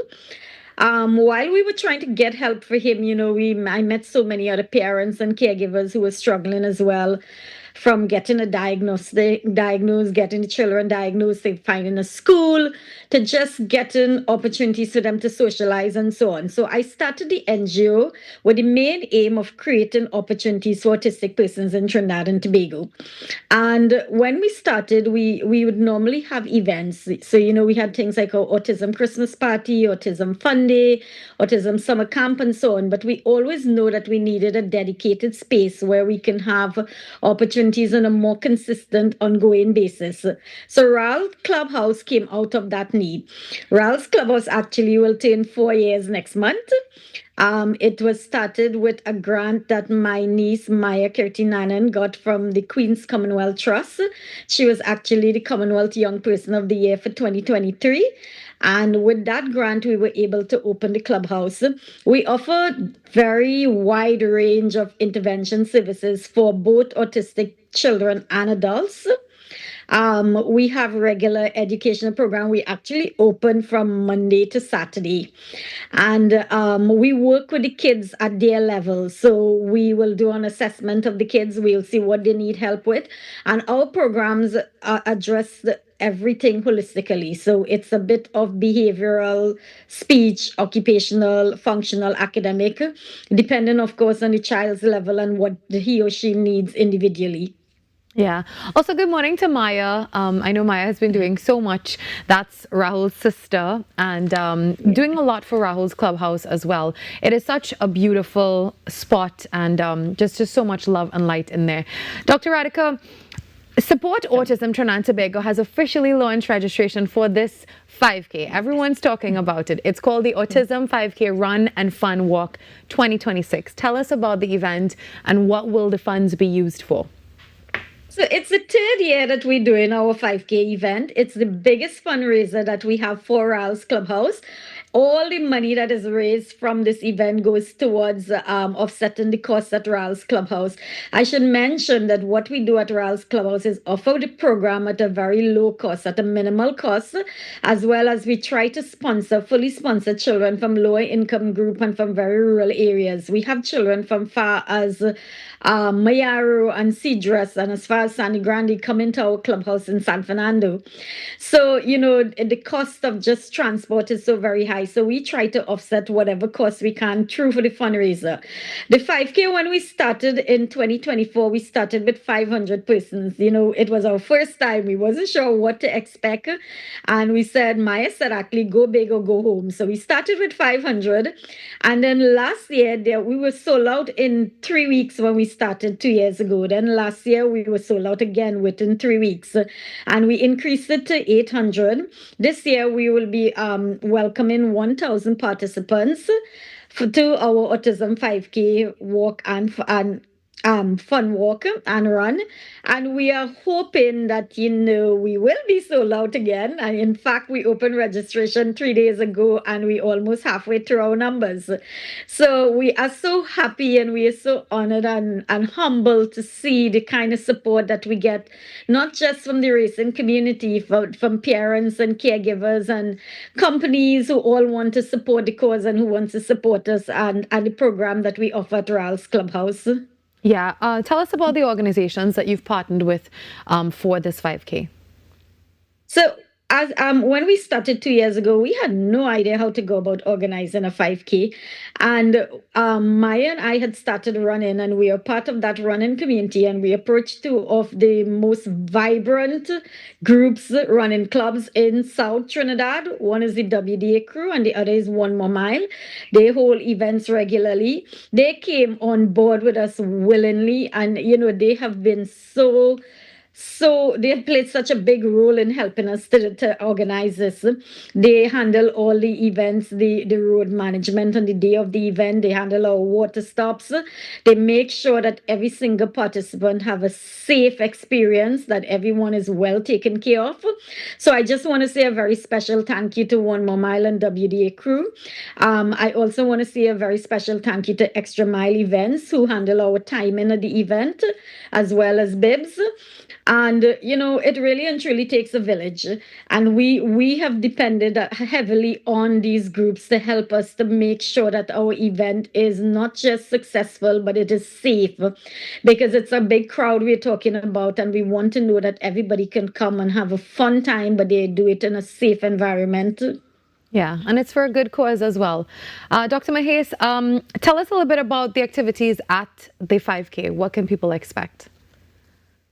Oh, so you can expect a lot of vibes, because the teams that we have team up with, they make sure that, there's a lot of things happening. One, you have Race Village, where we have a lot of promos and a lot of giveaways. Two, we have prizes for our top, for first, second, and third, male and female. We also have prizes for the top runner in each category, age category, male and female. We have special prizes for our autism community. So finisher, autism mom, autism dad, autism siblings, as well as autistic person. And of course, we have for the big corporate group, the corporate team, the biggest school team, and the biggest family team. So there's a lot of giveaway. There's a lot of energy at the event. There's a warm-up session, a Zumba warm-up session to start off the event. And we really welcome everyone. A lot of people have been reaching out to us to ask if the autistic child can take part. And we have been saying that, that it's not a sensory-friendly event. We have separate sensory-friendly event for our autistic children. We have Autism Fun Day that will be held at the end of April. So the 5K is not a sensory-friendly event, but there are many persons on the autism spectrum who don't have a problem with noise and crowds, and we welcome them with their families. Yeah. Dr. Mahes, what's next for Support Autism, TNT, and Rahul's Clubhouse? So Ralph's Clubhouse, we are actively working on getting our own designated space. We are currently renting in a space, and we have outgrown it. We have so much more that needs to be done, so much more that we can offer, and we are really working towards getting that own space that we can set up. We can expand our programs. We can accept more children and adults, because we have autistic adults at the clubhouse as well. So we have been saying no to people because we just don't have the space to accommodate them, but we don't want to do that anymore. So we want our own building where we can expand our program. We can welcome as much people as we can. The cost of therapy is very expensive in Trinidad and Tobago, and we have parents who are running from speech therapists to occupational therapists to behavioral therapists. We do all within our program. So we really want to be able to welcome more autistic persons at the clubhouse. So it's all about working towards expanding physical space, as well as program, as well as the number of persons we can cater for. All right. Just remind us, what date is the 5K? So 5K is on April 18, Saturday, April 18 at 4 p.m. We will confirm the venue soon. Our last two events, the last 2 years, we were at Brian Lara Cricket Academy. We are a South-based group, so whatever we do is going to be in South. And, all the running community will tell you that South runs are the best. So I really want to encourage everyone to register. You can register on Race Roster. You can also follow us on our social media pages, Support Autism TNT, because we have some pop-up booths coming up. On Saturday, we will be at 1 More Mile Park Run at 6 in the morning. So you can also register there at our pop-up booths. And as I said, our spots are going quickly. So if you want to be a part of this really amazing event, you need to get on board fast. All right. Thank you so much, Dr. Radhika Mahes from Support Autism Trinidad and Tobago for joining us this morning. Looking forward to that 5K. All right. Thank you very much. Thank you, Dr. Mahes. When we come back, we talk music. That takes the spotlight in Trinidad and Tobago today.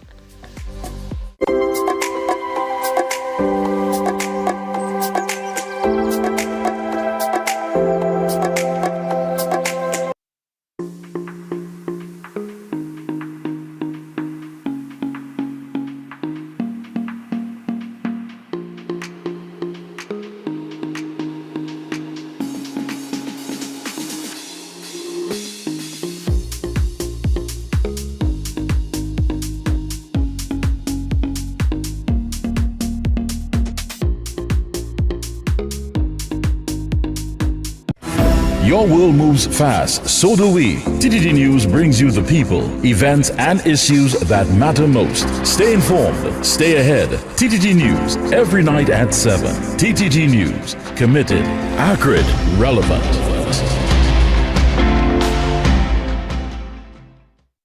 Somewhere up in Laventille, many years ago, another hammer used to follow him throughout. He used to use it to pull a band, or sometimes a stupid man. All in the savannah, never miss an aroma. You have to be committed. You have to have perseverance to say, okay, I'm starting at knowing nothing to reach a point where I can perform an entire song.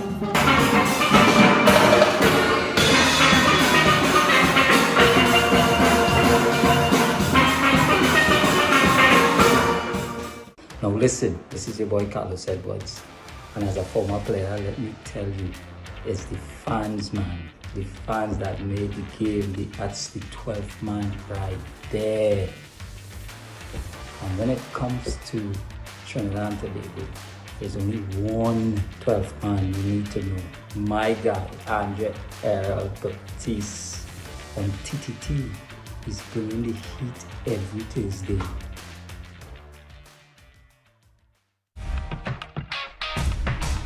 Join the next generation of change makers on CZIT Secondary School Climate Quiz every Wednesday at 5 p.m. and Saturday at 5:50 p.m. only on TTT. Brought to you by Fruta.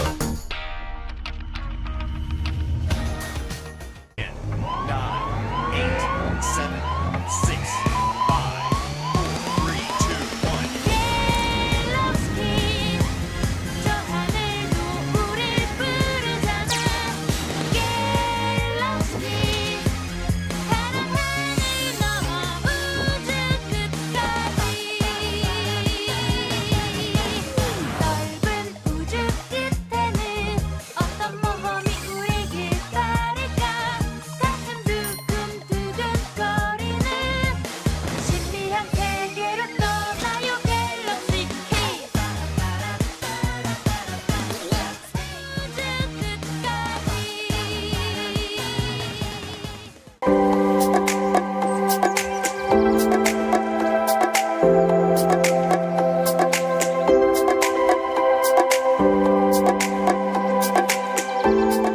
At the John Cupid Carnival Village, the true spirit of Trinidad and Tobago comes alive, where music, food, and tradition meet a new generation of carnival lovers. From seasoned performers to rising talent, this space is keeping culture strong, community connected, and carnival energy flowing long before the parade hits the streets.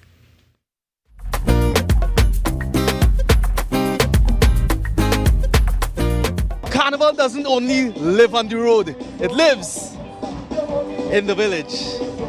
And at the John Cupid Carnival Village, culture, music, and community comes together. This is where we celebrate the heartbeat of Trinidad and Tobago's Carnival. Let's hear from some of the performers. The village is such a wonderful experience for so many people.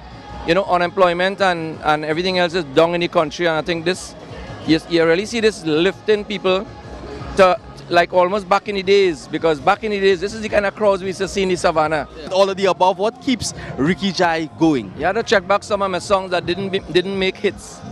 One of them is Heart and Soul. They keep on asking me why I keep coming back to Calypso. Is my heart, is my soul. What's your overall view of the experience here at the John Cupid Carnival Village? Well, whether it's a man or a woman home kissing at the Carnival Village is something that you're missing. And tonight it was a pleasure for me to come here and be a part of the village, the night of chutney.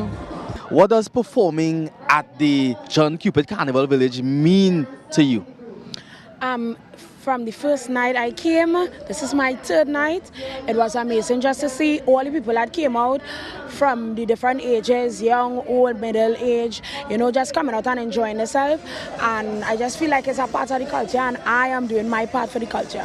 Describe the energy or the atmosphere of the crowd here night after night. Well, first of all, let me say welcome to all the listeners, all the viewers. Time after time, night after night, the crowd just keep building bigger and bigger.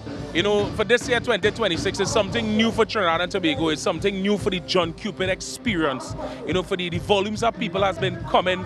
You know, for the past years, it hasn't been like this. And, you know, the showcase and the amount of artists coming through and allowing people to come and enjoy a free show.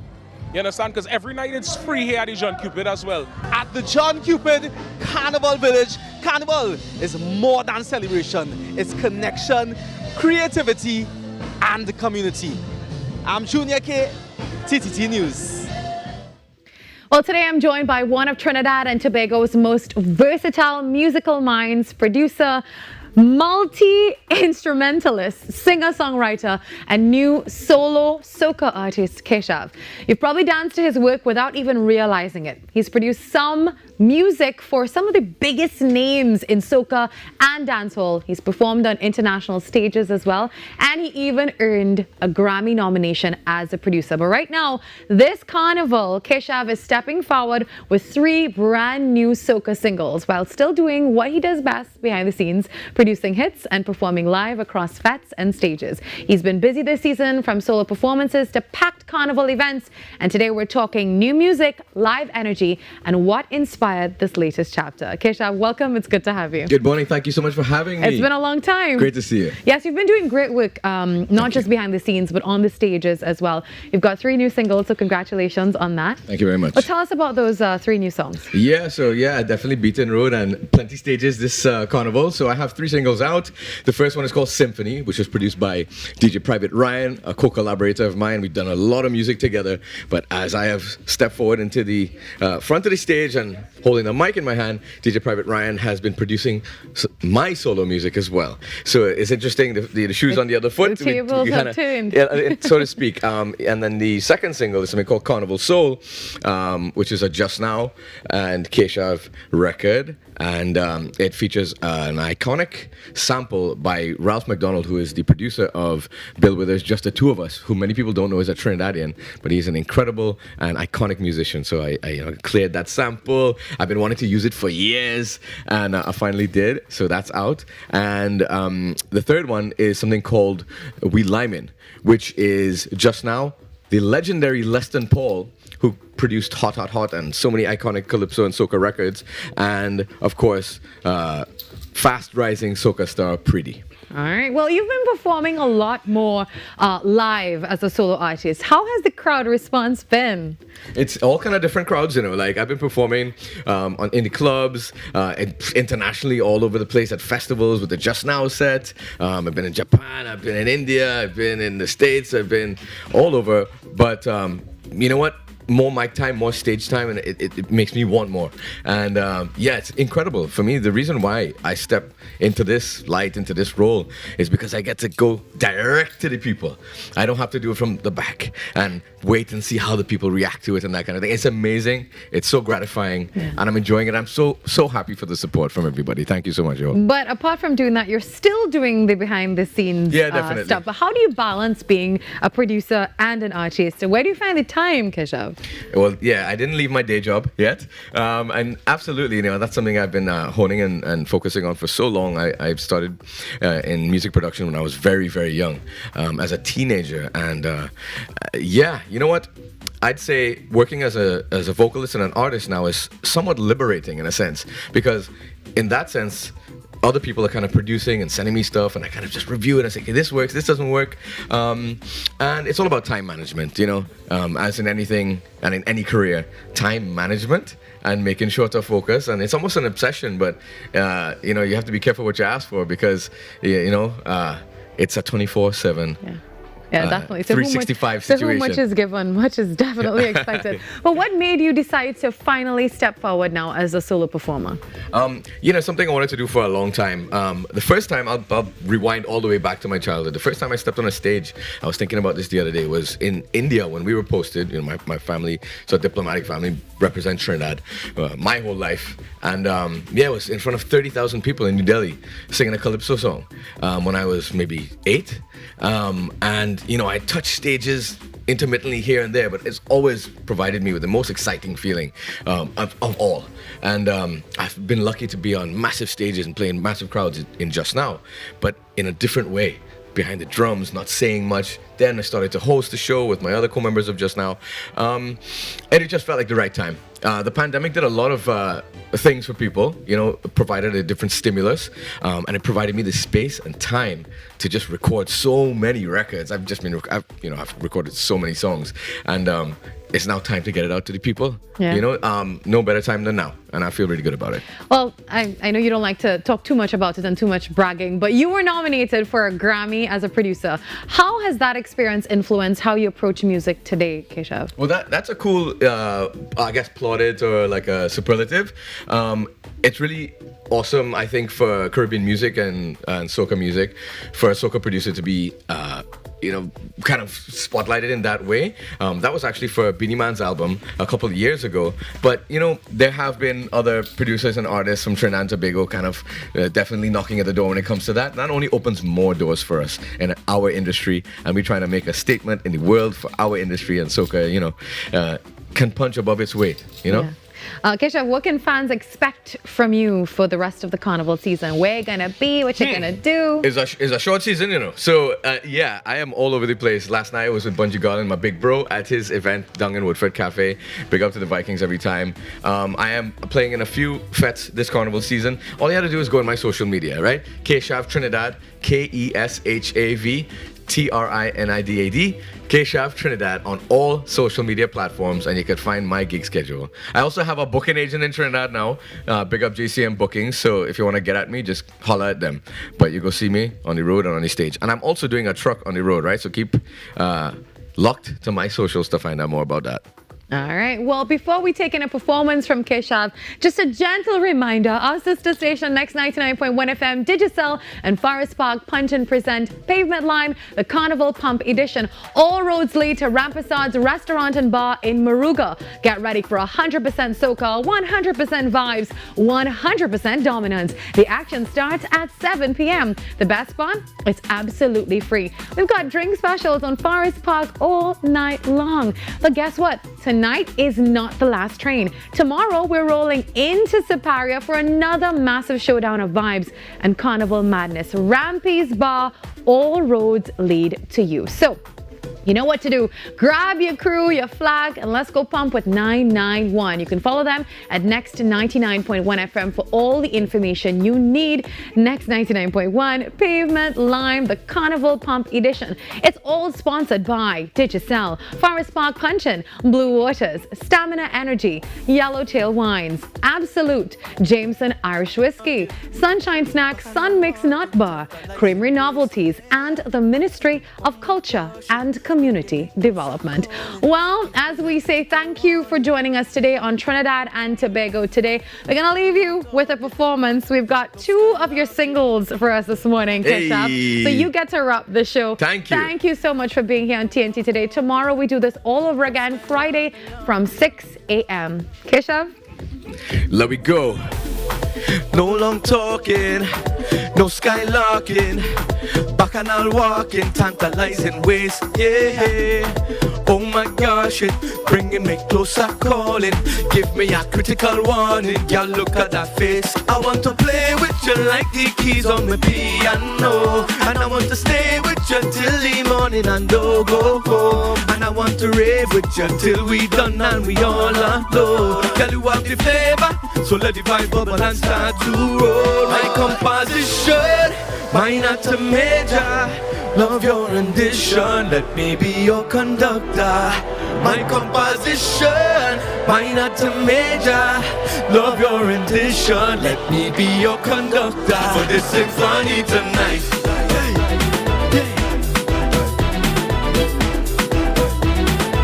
We making a symphony tonight. Let the music play. Let the music play. Hey, we making a symphony tonight. Now we're down in the deep, singing the baritone.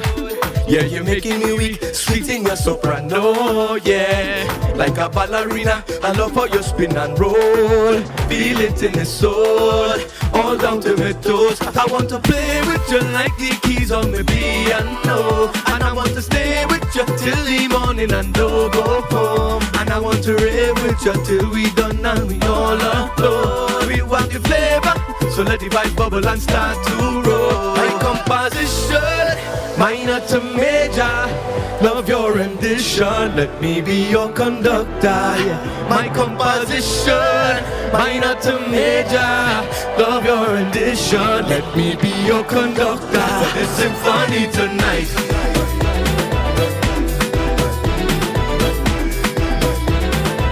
We're making a symphony tonight.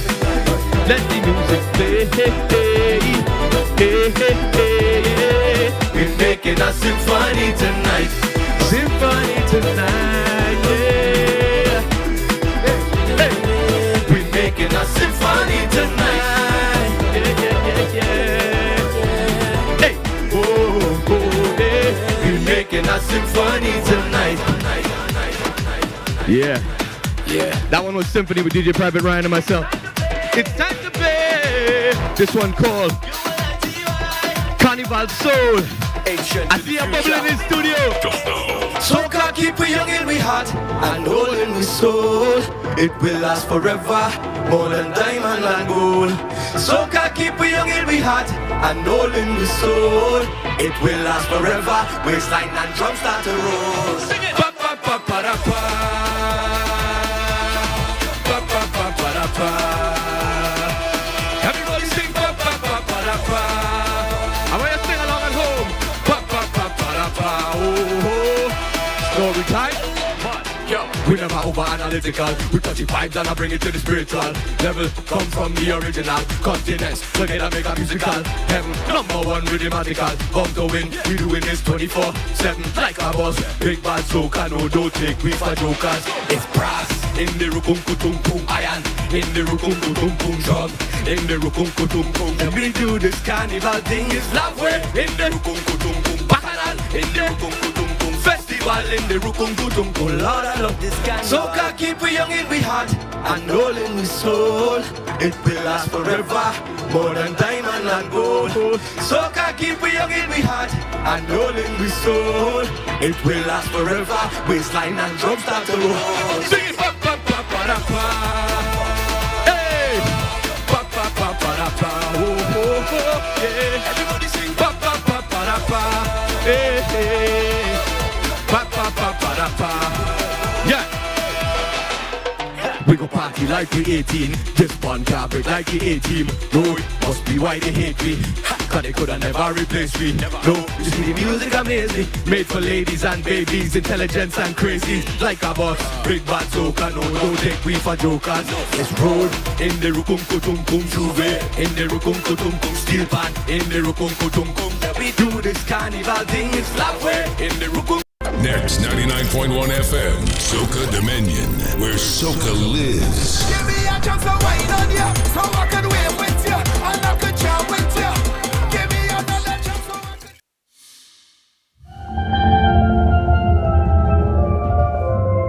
I think we all put Panaz somewhere in the back of our head, and it's locked there forever. We didn't quite bring it to the forefront until now.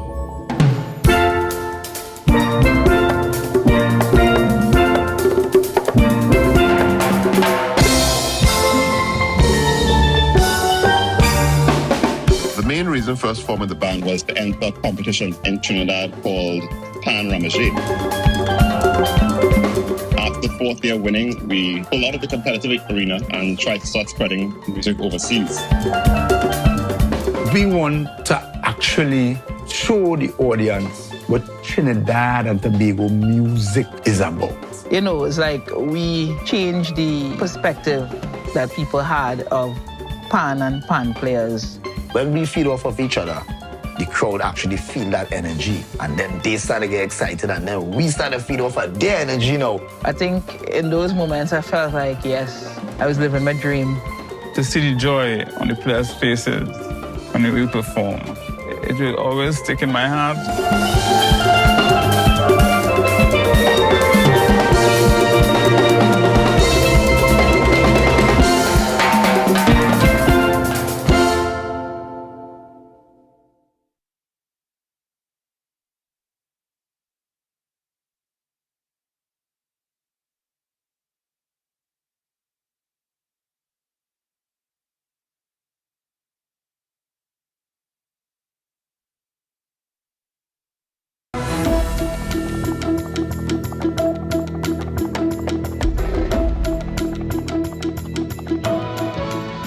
Good morning. This is your TTT News Update at 8. I am Carrie Roberts.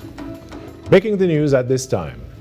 The visit of the Chair of the Caribbean Community, or CARICOM, Dr. Terence Drew, to Trinidad and Tobago is of great significance. TNT Ambassador, Plenipotentiary to CARICOM, Ralph Mirage, says that it is a positive event. I think it is also quite welcome in the light of the fact that there have been some differences of opinion in recent times between Trinidad and Tobago and CARICOM as a whole. Not unexpected. In any family, there are always differences, but things have, largely been smoothed out. And I'm sure this visit by the incoming chairman will also advance the cause of greater cooperation and collaboration among CARICOM as a whole. Mr. Mirage says that the visit will emphasize the synergy between this country and the wider CARICOM community, especially with respect to Venezuela's political situation. There is a common position, essentially, between Trinidad and Tobago's Prime Minister and the rest of CARICOM. And I'm saying here is an opportunity for a united CARICOM voice to press for the process of democratic change in Venezuela. And CARICOM, as you know, is an important regional body, along with others, the OAS, Mercosur, and the Andean Group, and so on. We should all join voices in pressing for a democratic process of transition to democracy. In other news, government has distributed over $2 million in flood relief to farmers affected by flooding in May 2025. That's according to Minister of Agriculture and Fisheries, Ravi Ratiram.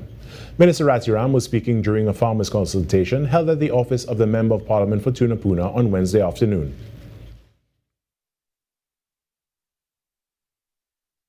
Last year alone, we had to give out about, I think it was more than 2 million. I'm not sure of the exact figures, but I think it was more in the closer vicinity of about $4 million worth in flood relief grant for those farmers who were affected.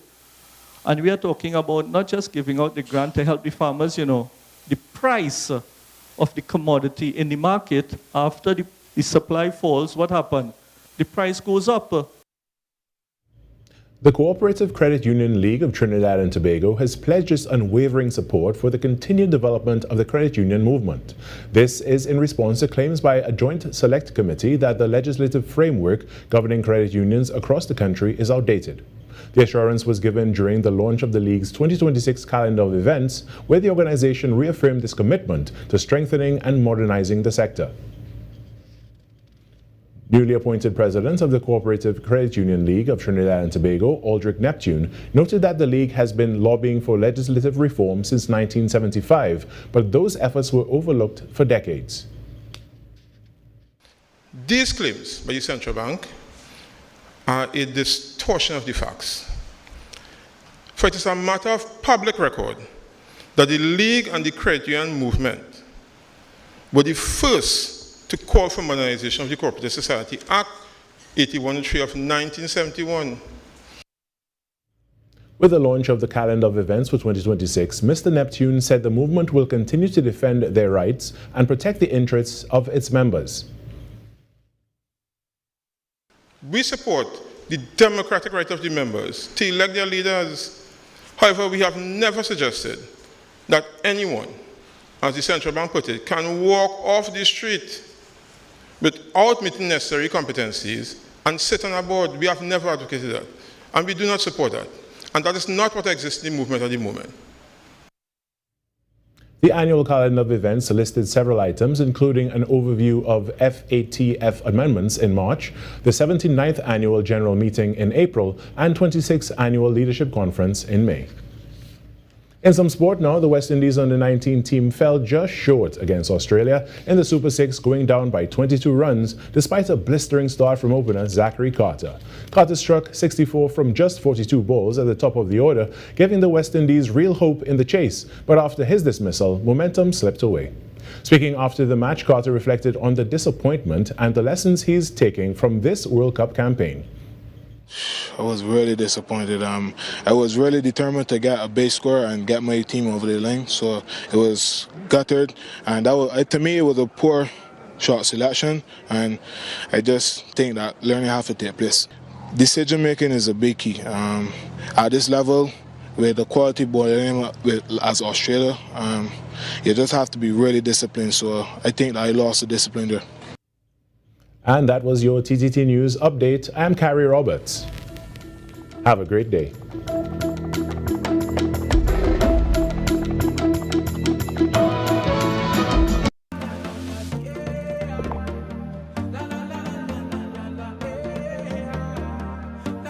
This is TTT. Live for local.